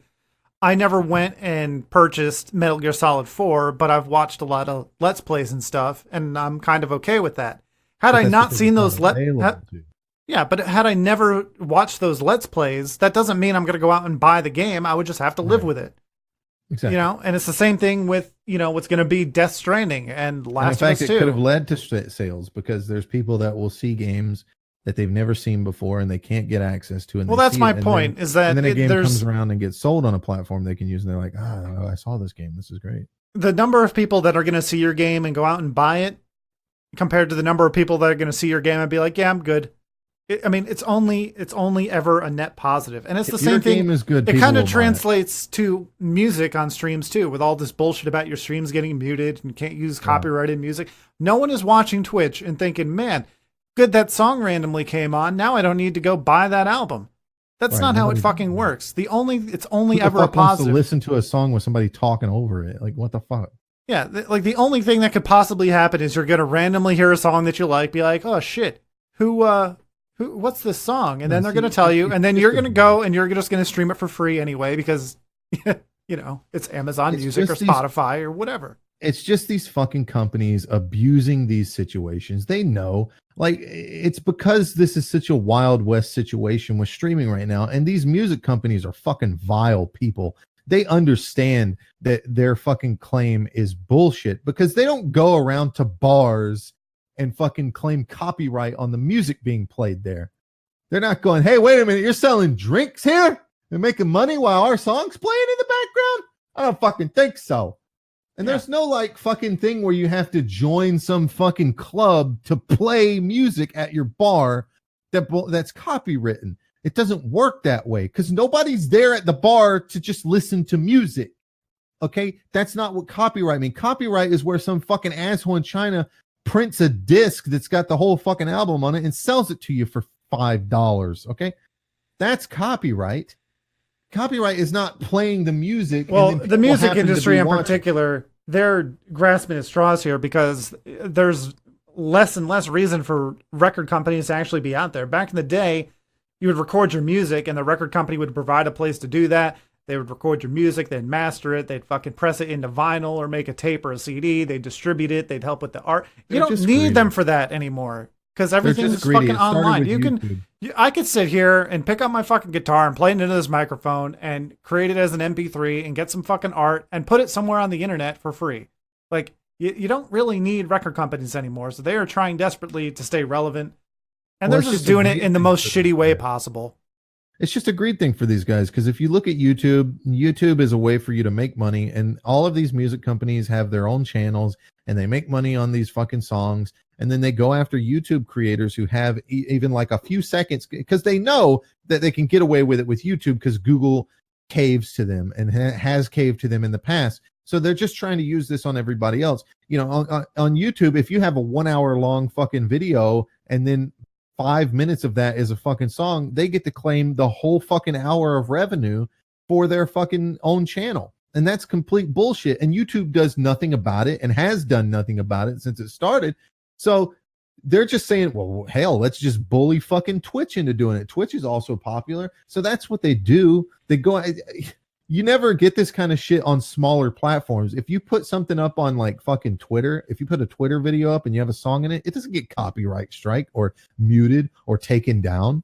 And it's complete bull. And you could be selling your merchandise on Twitter as well. Like, I don't make money off Twitch. I mean, I make a really small amount of money off Twitch from subscriptions, but I don't make money off Twitch. And there's plenty of people out there that don't make money off Twitch, but they're still muted on their VODs because they play music. So this idea that you have to be making money off of it is complete bullshit. It's just, and Twitch's answer is a pretty good one. They'll mute your VOD in that segment. Like, it's better than YouTube's, which is all your revenue goes towards this fucking company that's fucking us in the ass, and we love it because we want to keep doing it. YouTube's just fallen. I mean, they were the chosen one, but they're just fucking down here now, and they're not going anywhere but down. If you ever think that YouTube's going to be great again, you're fucking out of your mind. Twitch, fortunately, hasn't fallen to that, but that's what they're trying to do. That's what these companies are trying to do, is keep forcing it on them. And gaming companies have no fucking, they have even less fucking right to say anything about copyright. Copyright for video games is you sell it on a CD to somebody for money. That's copyright infringement. Playing the fucking game? What do you so what? I'm playing it and streaming it. What is the metric? Because I'm making money. What if I'm sitting in my home and I got 5 friends over and they're watching me play the game and they're all tipping me money because of how good I'm doing? Is that copyright? No, shut the fuck up. Okay? It's complete bullshit. It's complete bullshit. And the only problem is they're doing it, but they're throwing their weight around because they know most of these people don't know anything about common law, and most of these people aren't willing to go through court. Because most of these people aren't Donald Trump that's willing to sue anybody and everybody for any kind of claim. Listen, there's a reason why Trump sues people. And people are like, Trump's such an asshole. He just sues people. You have to sue people when they come at you like that. This is what I like about the Steven Crowder thing. Yes, please. I was happy when PewDiePie was attacked by the Wall Street Journal. I was so happy. I was like, yes, sue them for like, what is it? God damn it. What is it called when somebody drags your name through the mud? Unjustly. Libel if it's spoken, libel, slander if it's written, slander. Take him to court for slander. Dude's got millions, doesn't do anything. Come on, man. The big guy's gotta fight. Said he fucking apologized, and it's so fucking lame. Just take them to court. They will fucking lose, and you will set a precedent so the small guy's not getting run over anymore, because that's who really fucking suffers. PewDiePie can stand to lose views. Fucking Joe Blow can't. Okay? So it's just fucking stupid, and we need more people to stand up to these fucking people. That's what the court system is for. That's what's so great about America, You go to a place like Malaysia. I've been to Malaysia. It's great. You go over there and there's all this shit. And my wife tells me stuff like, nobody sues over here. Nobody. Because I'm like, dude, you could sue somebody for this shit. And she's like, nobody's going to sue over here. Well, it doesn't exist over there. The whole concept doesn't exist. They don't have these laws. You come to America, it's like, Americans just sue everybody. Fuck yeah, we do. That's the system. It's called the safety net. Well, it's better than challenging someone to a duel, you know? Exactly. Or just fucking living with it like Malaysian people do. I guess this is our life now. Hey, the fucking water's fucked up. Wish the government would do something about it. No, sue the fucking company. As a state, you can sue the company. Get together as a town, Flint, Michigan. Sue the fucking company. Jesus Christ, they're pumping water. You're pumping shit in our water. Get together and sue them. Okay? Find a fucking lawyer, like a nonprofit or something that. I'm surprised there weren't lawyers just in town handing out business cards. Like, right? Hey, you want to sue these motherfuckers? Exactly. Holy shit. I've seen that shit happen at fucking air. It's kind of the shit they make movies out of. You kidding me? Yeah, exactly. Fucking Julia Roberts. Where the fuck is Julia Roberts? Got Julia Roberts on the horn. We need to sue Flint, Michigan. Like, come on. Sue the company that's doing it. Sue the government. You can sue everybody. The whole point of suit is to not just get money. It's to set a precedent and protect other people. You get to be a superhero, you fucking libtards. Get out there and sue people. God damn it. You got to get a job first, but that's just half of it. There's going to be some money involved. But God damn it. Well, that's all I had from the week's news and Facebook, but we've still got Bungie to talk about. So for those of you people still living under a rock like an earthworm out there, fucking mouth breathers. We're so close. I just got $100 and we were talking about it the other day. We're so close to actually doing it. Yeah. So here's what's going on with Bungie. They're split from Activision. They're self-publishing. Well, Steam's publishing Destiny 2, but which by the way, I want to just throw this out there. That's the equivalent of like somebody building a house for you, and then you are like, "Yeah, look at this house," and then you like have to pay them money back on the house, but you don't get to that point, and you're just like, can I just stop paying you money? And they're like, you know what? You're costing me so much money. I don't even fucking care anymore. So they leave. And then you're like, we built this. And all you have to do is like clean the fucking thing and maintain it. All right, whatever. Go ahead. So they're going to start releasing, they're making Destiny 2 free to play. And they're making it sound pretty good, because that's what Bungie does. They kind of say things. We have to pre-emphasis. We don't know for sure about what we're about to talk about, but we're pretty sure. No one does.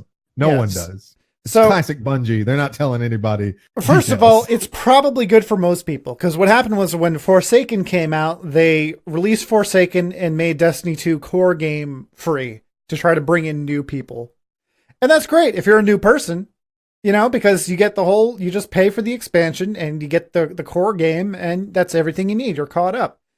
Now, for people like us who paid $100 for the Legendary Deluxe Super Alpha Edition or whatever the fuck it was called, that really fucks us over, because we were sticking with Bungie thinking that they can make simple bug fixes in the course of 6 months, which they couldn't. And then they come out with Forsaken and put all the bug fixes behind that. They come out and say, oh yeah, that quote expansion pass you bought, that was a year 1 pass. Now you have to buy the year 2 pass. So even though now you've paid $100 plus whatever you paid for Eververse, now you're going to need to pay another $40 for the expansion and $30 for the season pass.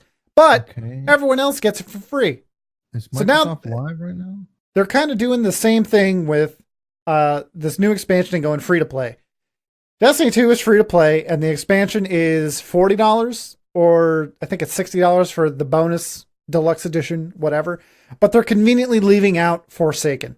Now, they came out and said that Destiny 2 New Light, which is what it's going to be called, is free to play along with some of Forsaken. So what they take that to mean is that like the Strike and the Raid may or may not be included in the free section, but the story for Forsaken is not. And they don't mention whether or not what they're going to do with the leveling system. Are you going to be able to get to level 30? Are you going to be able to get your gear score up to the same amount? They're very ambiguous about it. So everyone is praising Bungie and Destiny 2 for going free to play and changing their model. And it's still fucking people like us over, because we need to go and still buy Forsaken. and the expansion when it comes out in September. It's on sale right now, though. And yeah, again, it's great for new players, and it's down to $40. We can get completely caught up for $40, and then we're still gonna have to pay another $40 to $60 in September when the new expansion comes out. So our choices now are to just grin and bear it and fucking pay the $40, have quote fun for the next 3 months, and then go from there. But what's probably going to happen is they're going to try to get as much money as they can right now. And then when the new expansion comes out, they are going to make everything free to play up through Forsaken. But they might not. And if they don't, we're just going to get fucked over again because it might not be on sale. And the thing is this is still on BattleNet for another 3 months or so. It's going to come out on Steam, and Steam is going to have its own sales. So and they how long won't give us any real information till then. Yeah, and they're still very ambiguous about it, and nothing has changed. And that's part one. Part two is everyone is praising Bungie for changing the microtransaction system. What they claim is that instead of getting loot boxes, you're going to be able to either with real money or by grinding shit out, get in-game currency and buy in-game items specifically that you want. Now, people are assuming that this is going to be the same shit that's in Eververse now, but they claim that it's going to be more like Warframe, which a lot of people like Warframe because it's free to play, but there's a lot of stuff that actually makes the game better for you if you pay. So what's Bungie going to do? Are they going to be like the best guns hidden behind a paywall? Is it going to go pay to win? We don't know because they don't fucking tell us anything. They don't, as usual. That's the classic Bungie we've been talking about since we were playing the game, is they don't tell you. They don't even give you patch notes. I mean, when they do give you patch notes, it's very generic. Like, go look at World of Warcraft patch notes. Decrease this from 1% to 0.7%. Like, very specific patch notes. Very specific. Bungie is just like, fix multiple bugs related to the raid. Yeah. And or dungeons and or the sandbox. And then we have to get tweets to like confirm what's actually going on. So just to interrupt this, and I guess we can come back to it, but I was mistaken. That's the setup. The Microsoft conference is on right now. It starts at 3:30 to 7:30. My mistake. So they just announced the pass, and they're showing all the games. So you do get next week. Next week will be our E3 recap. Recap. We're going to be doing it all the week long on Twitch. Oh, yeah, we'll be talking about it on Twitch, but we're going to be talking about all of it together, the highlights after it's had a chance to gel. On next week's podcast. So anyway, we're still getting fucked over because either we wait another 6 months to a year to see if Destiny 2 goes on sale. Right. Or we spend $40 now and $70 later or $60 later and fucking feel really bad about it. Yeah. Back to you, Gabler. Because I gotta grab a drink. Xbox Game Pass Ultimate, by the way. So they're gonna do a $15 version. Everything. Xbox Game Pass for console with over 100 games, Xbox Live Gold, and Xbox Game Pass for PC. I know it gets your charge. So this is like bridging the gap.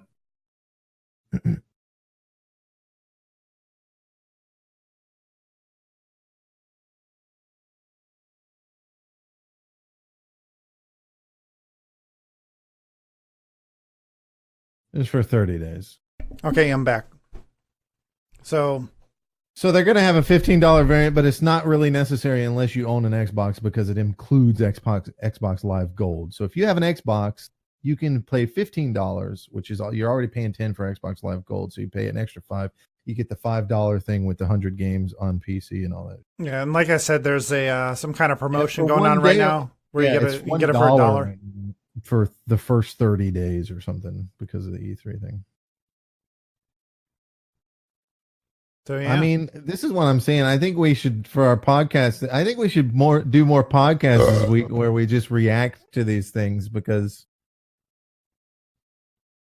Don't get all meta on the podcast. We're in the middle of a podcast. We can't be talking about podcasting in the future. I mean, I want people's feedback on it. Like, do they want us to react to shit? Because that's one of the big draws to E3 is watching people you like react to shit.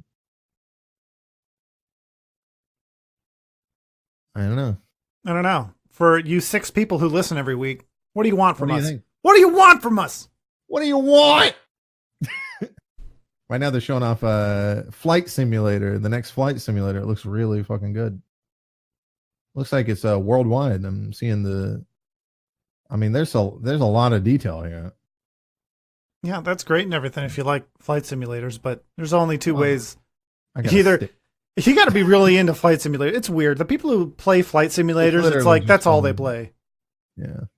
It's like they're really into them. They got the pedals and the chair and the HOTAS and, the whole deal. It's like, motherfucker, go be a pilot. Go be a pilot. Yeah. Like, they'll pay you to do this. You don't even need training. You can already do it. Yeah.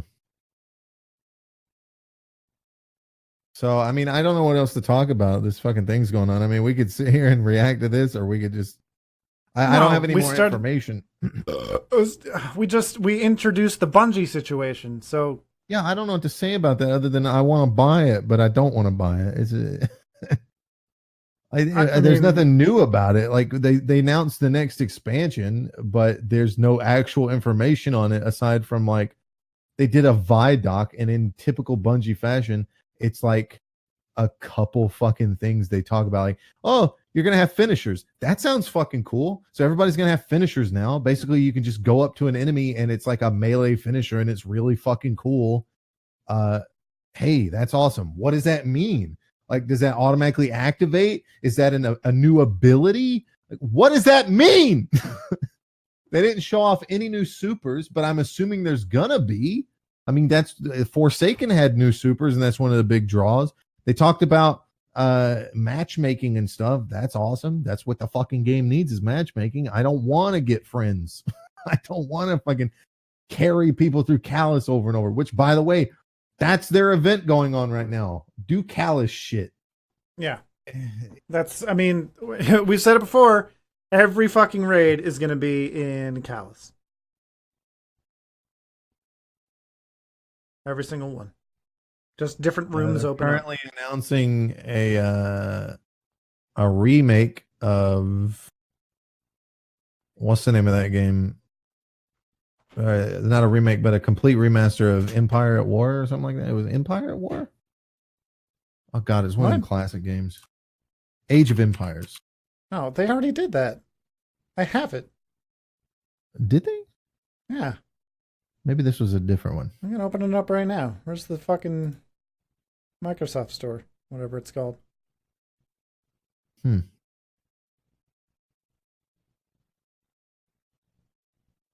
God damn it. I don't know. Maybe I misunderstood it. Age of Empires Definitive Edition. Wasteland 3 was just announced. Have you ever played the Wasteland games? This is basically like Fallout, the original Fallout games. Nah. It's like turn-based strategy type shit. Oh, wait. I might not be able to open it. I already bought this fucking game. Did they get rid of it so that they could sell it again? Oh, here it goes. Where's my shit? Age of Empires Definitive Edition. Don't download it. Oh my god. Maybe there's so many people watching E3 trying to get on the fucking Microsoft Store. It was Age of Empires 2 Definitive Edition. Oh, Age of Empires 2. Yeah, sorry. Age of Empires 2 Definitive Edition. My bad. Yeah. Okay. So this is what they've announced so far. Bleeding Edge was revealed. That's a game by, what's it called? Ninja Theory. Yeah, we'll see. I mean, like I said, they're okay. They did Odyssey to the West, which was, meh. Good for its time, I guess. They did DMC Devil May Cry, which I liked, but not as good as the Capcom versions at all. This is some kind of arena multiplayer game. Maybe. That's what it looks like. 4 versus 4. It's very cartoony looking. It's fucking terrible. Yeah. All right, pass. Outer Worlds was shown off, which is oh god. Is that the one that's an Epic exclusive? No, it wouldn't be if it's on Xbox. Outer Worlds is published by who did this? This is going to be this is Obsidian. This is the Obsidian Entertainment game. That's going to be on PC and everything. It's like Borderlandsy looking, Rage looking type setting. Yeah, it's their Fallout type thing, right? Yeah. It doesn't look like there's any kind of I'm not seeing any ADS in it, but there's certainly some kind of superpowers. I don't know. I'm not really interested in it. It looks Borderlandsy to me. Minecraft Dungeons was revealed, everybody. What does that even mean? You can do dungeons in Minecraft now. Pre-made dungeons. Oh, it's a third-person game. What? Never mind. It's not Minecraft at all. It's a new game from the creator of Minecraft. It's third-person Diablo in a Minecraft setting. Wow. Just stop. Cyberpunk 2077 got a cinematic trailer. Who cares about that? Hold on. Before we piss people off, I care very much about Cyberpunk 2077. I don't give a fuck about a cinematic trailer. Yeah, exactly. I mean, it looks great. Is there a release date on it? There's a pre-order thing at the end.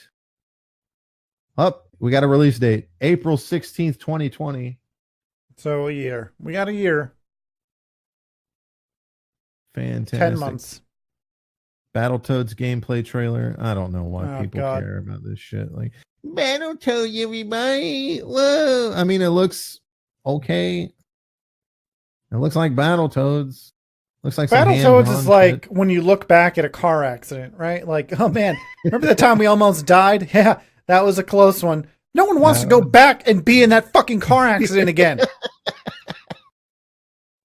Fucking Battletoads, man. Like, everyone looks back and like, man, remember how fucking difficult Battletoads was? Yeah, that fucking sucked. High five. World premiere coming up. Star Wars. Oh, yeah. Fallen Order. They released a 15-minute gameplay. Well, this says world This says world premiere. Oh, it's Legos. I quit. It's all Legos and furries and this cartoons is why we should nowadays. be reacting to this shit. It would be fucking hilarious. It's just like, we will this week.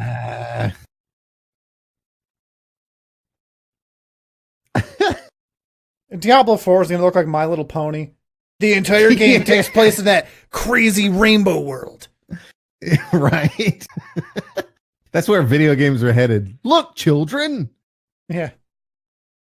It used to be, we once thought that all these people that are like our generation would grow up and keep playing video games and start like evolving their tastes into more mature shit, like Witcher 3, Dark Souls, Doom kind of thing.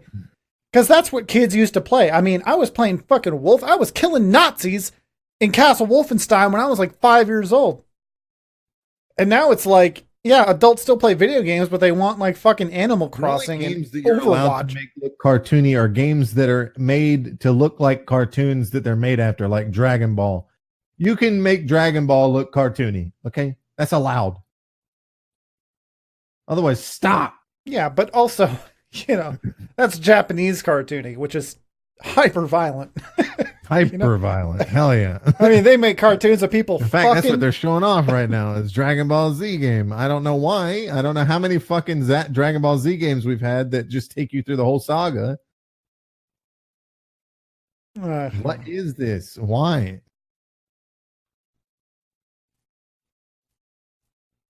What else?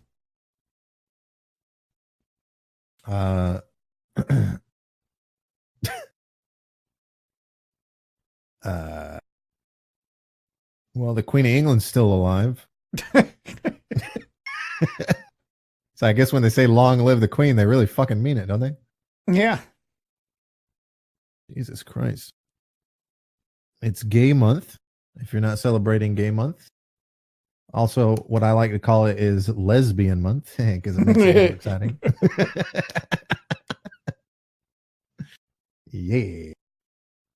I meant, what else are you looking at E3? But there's sure. A world premiere. There's Dragon Ball Z. Here comes a world premiere. Perna Interactive presents an interactive thriller by Louis Antonio. Who?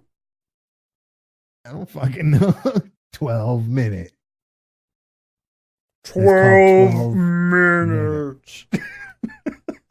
I beat this game in 12 minutes. 12 minutes. 12 minutes. This is the anti-Angry Joe game. There's a Oh, certain by type the of way, I people don't that know much like about this, but Angry Joe posted a tweet. Apparently, he's starting to catch some heat on YouTube as well because angry content.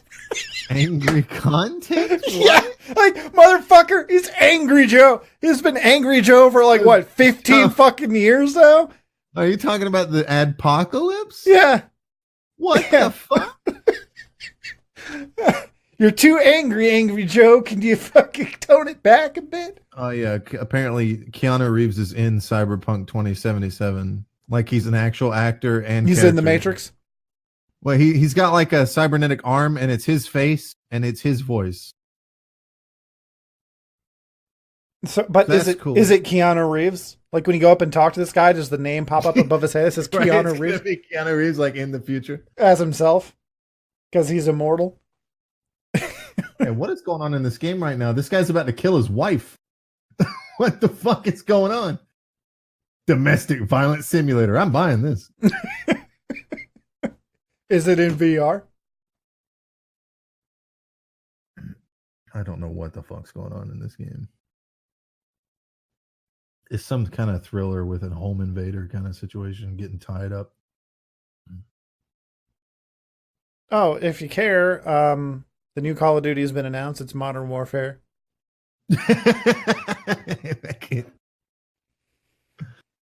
Oh shit!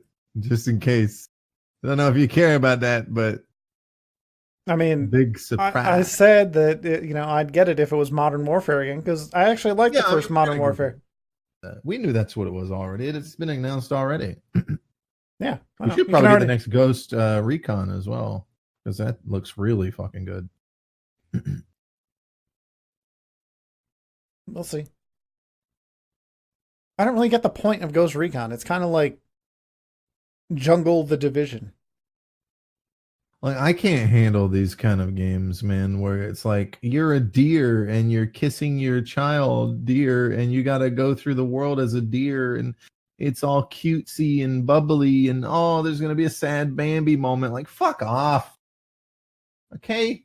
Is that a real thing? In Japan where it belongs. Yes, it's a real thing. And they're it's announcing it at E3. Yes, on Microsoft stage.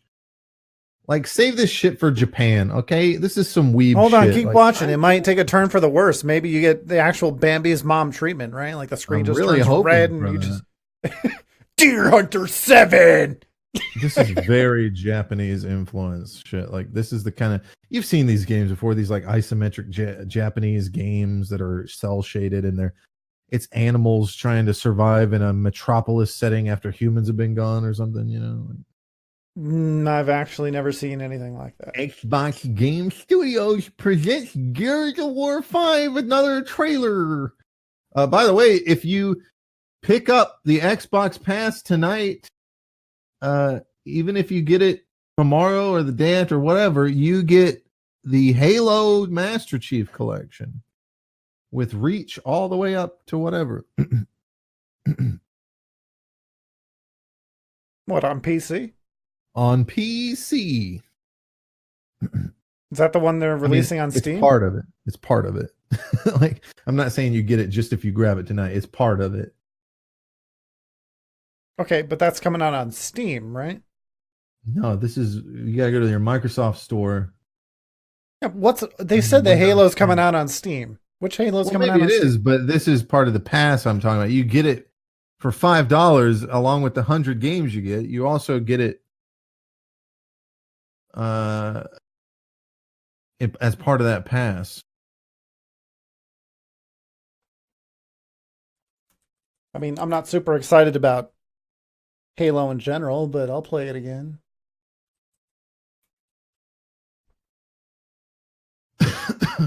I just don't know how you get this pass. Maybe it's not up just yet. Also, if you're a child, Roblox is still available for free. I see kids play this fucking shit all the time. My nephews and nieces, and I don't know how. Yeah, here it is. Join for $1. Gears of War PC Game 5, Pass. September 10th of 2019. You get it as part of the Xbox Game Pass Ultimate for $15, which is a waste if you don't have an Xbox because you get the gold subscription. Who fucking cares about that? They really should have considered a PC only variation where you still get access to the new releases. Is that not what this is? Unless that's not what that is, and I'm just mistaken. And unless it's a thing where, well, I'm downloading it now. I haven't paid yet. Downloading what? Xbox Game Pass for PC beta. Oh Where God! do you see that? Fucking Windows needs to update. Oh, great. No, fuck that. Also, it's being really slow because everybody's on it right now.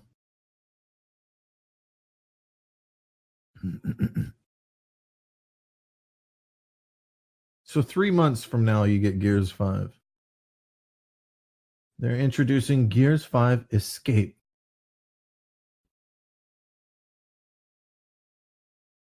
Some multiplayer. Well, they're all co-op multiplayer. Well, this is some kind of co-op version of the game. Oh, they got somebody coming out of the floor.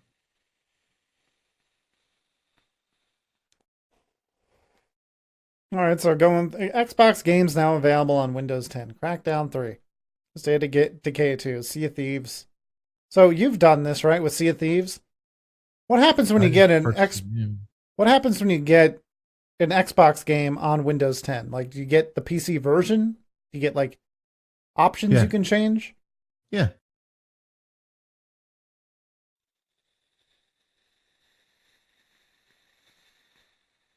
What the fuck is this they're doing? They've like opened up a hole in the floor and then went under the floor to watch a TV screen. This is retarded. This is the most retarded thing. Like, what can we do for our stage set? What if the floor opens up and somebody comes out? No. The camera goes down into it and there's TV screens under there. Why? It's fucking why? Is this really all there is? I guess there's going to be more. This must be different. I was trying to see if they had a list of all the games you'd be able to get with Game Pass, since they said there's over 100, but it just looks like if you go, it's hard to get access to that right now. Why? Because everybody's going to be flooding the store. Well, I can't do it right now because I have to update my fucking PC in order to do it, and I'm not going to do that in the middle of a podcast. I thought Windows was up to date. I keep it up to date. But whatever. So yeah, that's E3. Sony's not going to be there, right? They're doing their own thing. Blizzard's never there. They're going to be doing their own thing. I think Sony's skipping E3. Yeah, that's what I'm saying.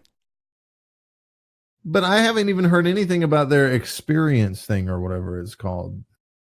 Yeah, and didn't they do it last year, but they did it like across the street at the same time as E3? Something like that? I don't remember. They built a whole fucking studio or something.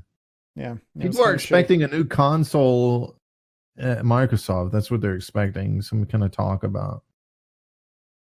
Well, if it's 3:30 to 7:30, you're going to see that new fucking console announced at 7:20 p.m.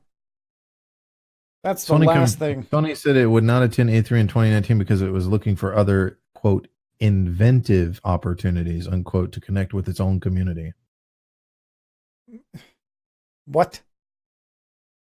I don't understand. They're so fucking out of touch, dude. They did recently generate some excitement for one of PS4's big upcoming exclusives, releasing a new Death Stranding trailer and announcing a release date of this November. Before that, it shared the first details about next-gen PlayStation console PS5, although it does not yet. Yeah, but that's not fun, man. That's out of touch. People want an event like this where you release a bunch of shit. People love comparing who beat who at E3. It's everything, man. Like, Sony is pushing exclusives harder than ever. They're fucking resisting crossplay, which, you know, I don't give a fuck about crossplay, but I get that some people do, right? Like, some people have more friends. It's kind of like a symbol of how willing you are to cooperate with Xbox and PC. Not at E3 either. They're at the Microsoft Theater in downtown Los Angeles. Yeah, but they're still part of the event. Like, Yeah, they do it during the event. Like, they're not at E3. You can't go to the Entertainment Expo and sit down in their studio. You have to go to Microsoft shit. But I get it because you got to have tickets for E3, right?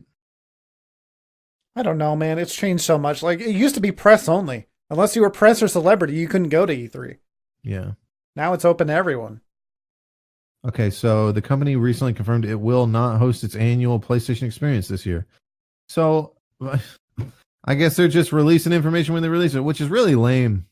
Really lame. You know, one of the things I like to do it means they don't have enough to show. That's not necessarily true. They showed off Death Stranding. Yeah, that's one thing. Look, they don't want to lose. They know, like you said, people are going to compare and say who won and who lost, and they don't want to fucking lose. They know that they don't have enough. They got Death Stranding, sure. They got Last of Us 2. It's probably still a ways out. Not enough to really get people hyped because it's too early. There's a Gears of War 5 and a Terminator crossover? Character pack. Okay. Well, that's fucking stupid. Can we move past this now? Thank you. Yeah, that's unfortunate because one of the things I like to do is watch people react to E3 reveals. So, I mean, hey, a new Xbox Elite controller, now more elite than ever, guys. Oh man, I got to pay another $150 for a controller. Re-engineered from the inside out. I mean, that's how you do it when you re-engineer it. Adjustable tension thumbsticks. You can take the fucking thumbstick off and screw it to adjust the tension. New trigger grip and bumpers. Under the controller bumper, shorter hair trigger locks. Fire faster than ever. Wrap around rubberized grip.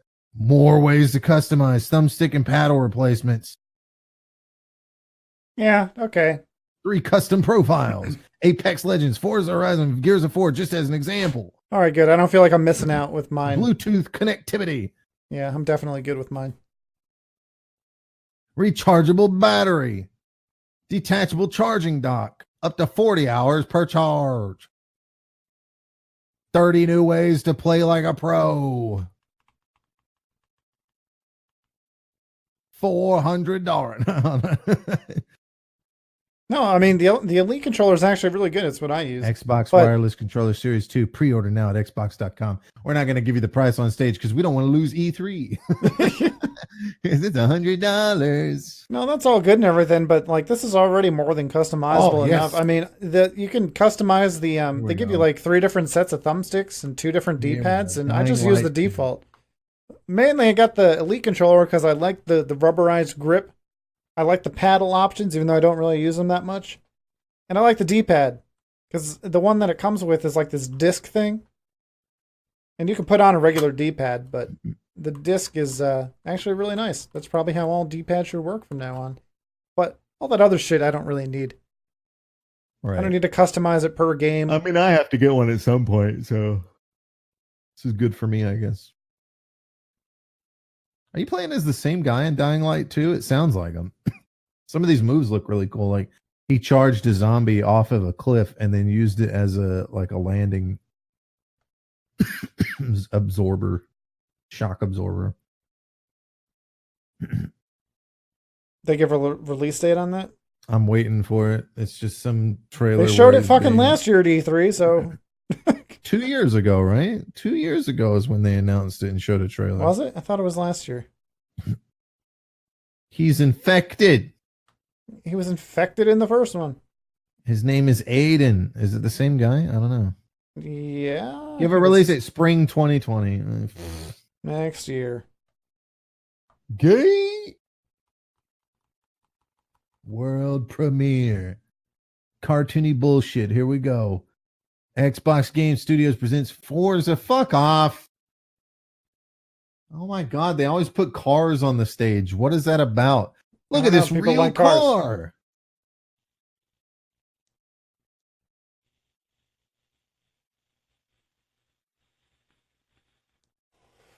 Well, we're not going to be able to sit here all the way till 7:30 talking about what Xbox shows. So that's pretty much it.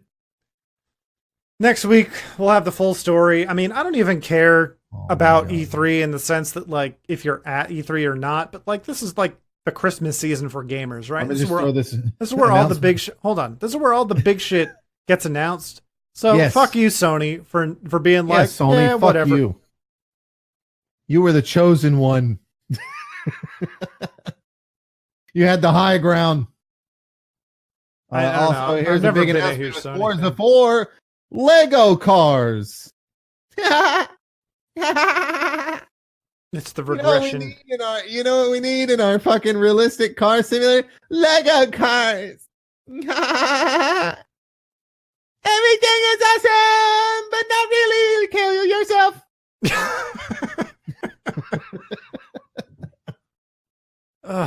Can we just get like if it's not rated M for mature, market for adults at this announcement? It's like, what is this, man? Is it Nintendo? That's because adults are acting more like children. Yeah, I know. I was there for the inauguration. Yeah.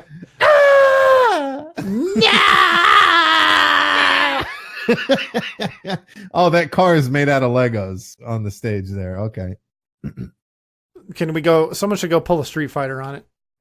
Yeah, start beating the shit out of it. Yeah, rush the stage. You win. All right. Yeah. You're going to say something relevant? What? No, that was it. Yeah. Oh. Well, then I guess we'll just wrap out the podcast there. Yeah, Sony, get with it, man. If you're not going to go to E3, have your PlayStation experience on the same time, a couple days earlier or whatever. Now all I have to look forward to is Bethesda. I hope we get more information. So what are we looking for tonight? Microsoft's going to keep going. They're probably going to announce something. I don't know. That'd be cool. We'll talk about it Monday. But I'm really excited for Bethesda because if we don't get any information on what might be coming to Fallout 76, we might actually get some information on this next game they're doing. Otherwise, it might just be one of those slow E3s where there's really I'm calling it now. We're going to get alpha footage of Starfield. And at the last screen, you're going to see spring 2020. and then they're not going to talk about Elder Scrolls 6 at all. I don't think we're getting an announced date on Starfield, man, like at all. I don't even spring 2020. I heard it here first. I don't think Todd's even going to be there, man. I think we're just going to get like. He better be in a fucking Hurt Locker hazard suit thing. I think we're getting Rage 2 DLC date, and I think we're getting like some showing off of that. I think we're getting Doom Eternal date announced. I think we're getting. They're going to show some Elder Scrolls Legends shit. They're going to show Elder Scrolls Blades. Yeah, I do think that they will put some information out there about Wolfenstein. We'll get a date on that. I think we get the Wolfenstein release date. But beyond that, I don't know. Yeah, I guess no one. I don't know what's going on. Rage 2 DLC. There's not really a whole lot that E3 is going to be showing this year. It's not that great of a year. I mean, it should be a good every year. Other year, right? But Sony's not going to be there. I mean, we should be getting Last of Us 2 announcement date. God of War 2. Like, where's the next God of War? God of War 5, the fucking sequel to the last one. It's been 2 years. They don't have anything to show? Come on. That game was super successful. Yeah, well, it's a shame. We still got Ubisoft.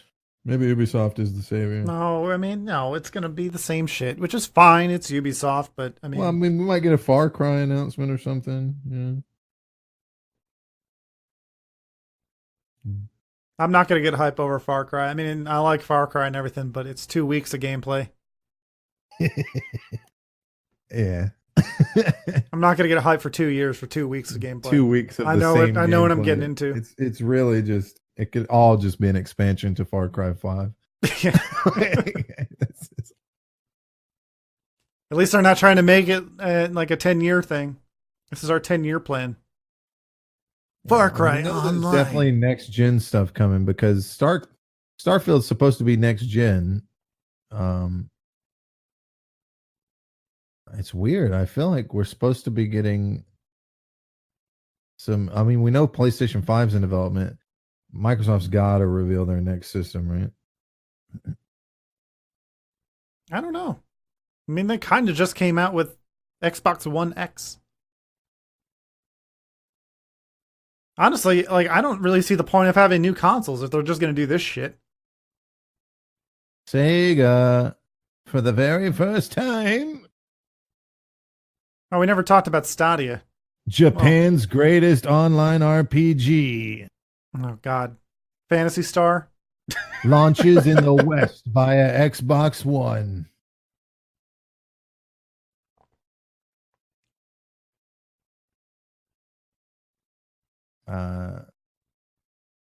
That's not Phantasy Star, is it? That might be Phantasy Star. Online action combat with crossplay. So it's going to be on PC. Pretty sure that's Phantasy Star. I don't know enough about Phantasy Star to know, though. It's a space RPG. All the content.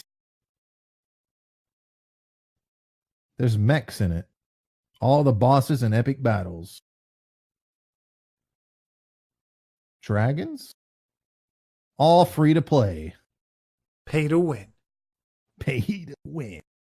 Japanesey. It's so easy, Japanesey. The fuck is this? There's battleships, modern battleships. It's too close to call for me, man. I don't know. There's a lot of shit going on here. Has this been happening in Japan this whole time? We just didn't know about it? A never-ending quest awaits you. That's so Japanese. No. Phantasy Star Online 2. Spring 2020. Yep. Telling you, man. Hey, it's Hamburger Man. Spring 2020. All right, come on. We got to wrap this up. We never talked about Stadia. We'll talk about it next week. Stadia is trash. Don't fucking Stadia. Buy it. They've already done this with OnLive in the past. It didn't work. It's not going to work now. Until everyone has fiber. Way of trying to dominate your entire fucking life. If you have fiber, you'll be fine, maybe. But why would you want to give a company like Google control over the video games you own? That's just fucking stupid. Let me tell you something, okay? Let's just do some simple math real quick. We don't even need to talk about Stadia. We can just do some simple fucking math, okay? If you pay, what's the price for Stadia? It's how many a month? 15 a month? I think so, yeah. If you pay $15 a month for a year, that's $180, okay? Just buy a fucking console. Save your money and buy a console, okay? You won't have all the input lag. Just as fine. You won't have all the input lag. They're just as fine. You don't need a PC to game. Okay. Fucking stupid. Still, so there you have it. He's eating more hamburgers. Okay, we'll talk about the Hamburglar next week when it's Crossfire X world premiere. This is the final one. This is the final world premiere. Oh my god! Crossfire X.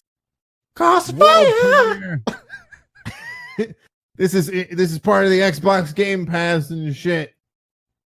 These soldiers are walking on a hill, getting communications. A guy picks up his phone on an aircraft carrier. The aircraft carrier launches a jet. The guy looks like Albert Wesker from behind, but he's probably not. Why is he dressed like that? I don't know.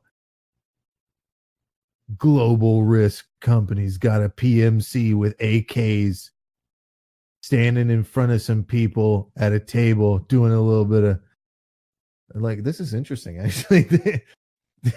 There's a jet about to shoot a rocket at the building that they're negotiating in. It hits with some Matrix shit, but they're not real. Maybe are they real? I don't know. What the fuck is going on? Is that a hologram? I don't understand. Why do we do trailers like this, honestly? I don't know what this is. I'm sorry. It's military. I mean, there's guns, tanks, and helicopters, and people running. Is this Modern Warfare? What the fuck is Crossfire? What the fuck is that? Is that the name of the game? Is this a competitor for fucking Modern Warfare? Why would anybody make a military game when there's already Battlefield and Modern Warfare? You know what the world needs? You know what the video game? Yeah, It's they need literally DICE to go back and stop making fucking World War One, World War II games and just fucking That's make the name another of this game. Battlefield So the 4 name of that too. game is Crossfire, and it's a competitor. It's a competitor to Battlefield and fucking Modern Warfare. What about you idiots? You know, we need a website where you can put pictures on it of your family. All right. Well, Bandai Namco world premiere is happening. Who cares? That could include that George R.R. Martin game. It's a JRPG. That's true. This could be it. No, that's Bandai Namco. You're thinking of From Software. Yeah, Bandai Namco publishes them. Do they? Yes. Okay, well, let's see. This is some Japanesey looking shit. This is some JRPG looking shit.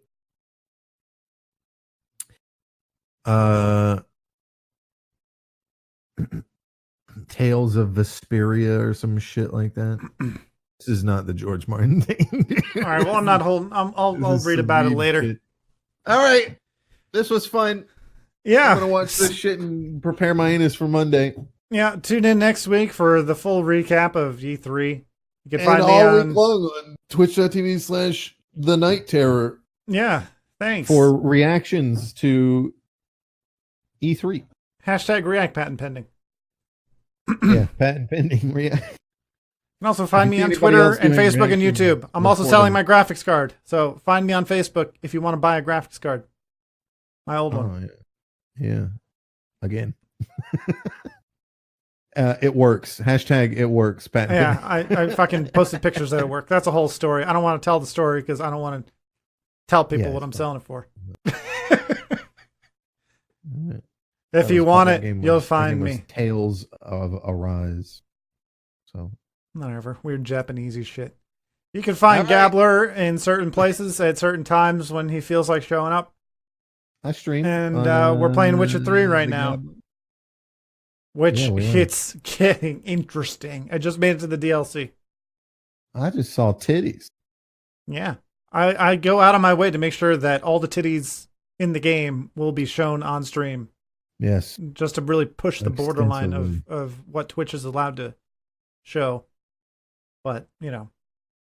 If you don't like this podcast, be sure to watch the stream and click that report button when you see titties. Yes.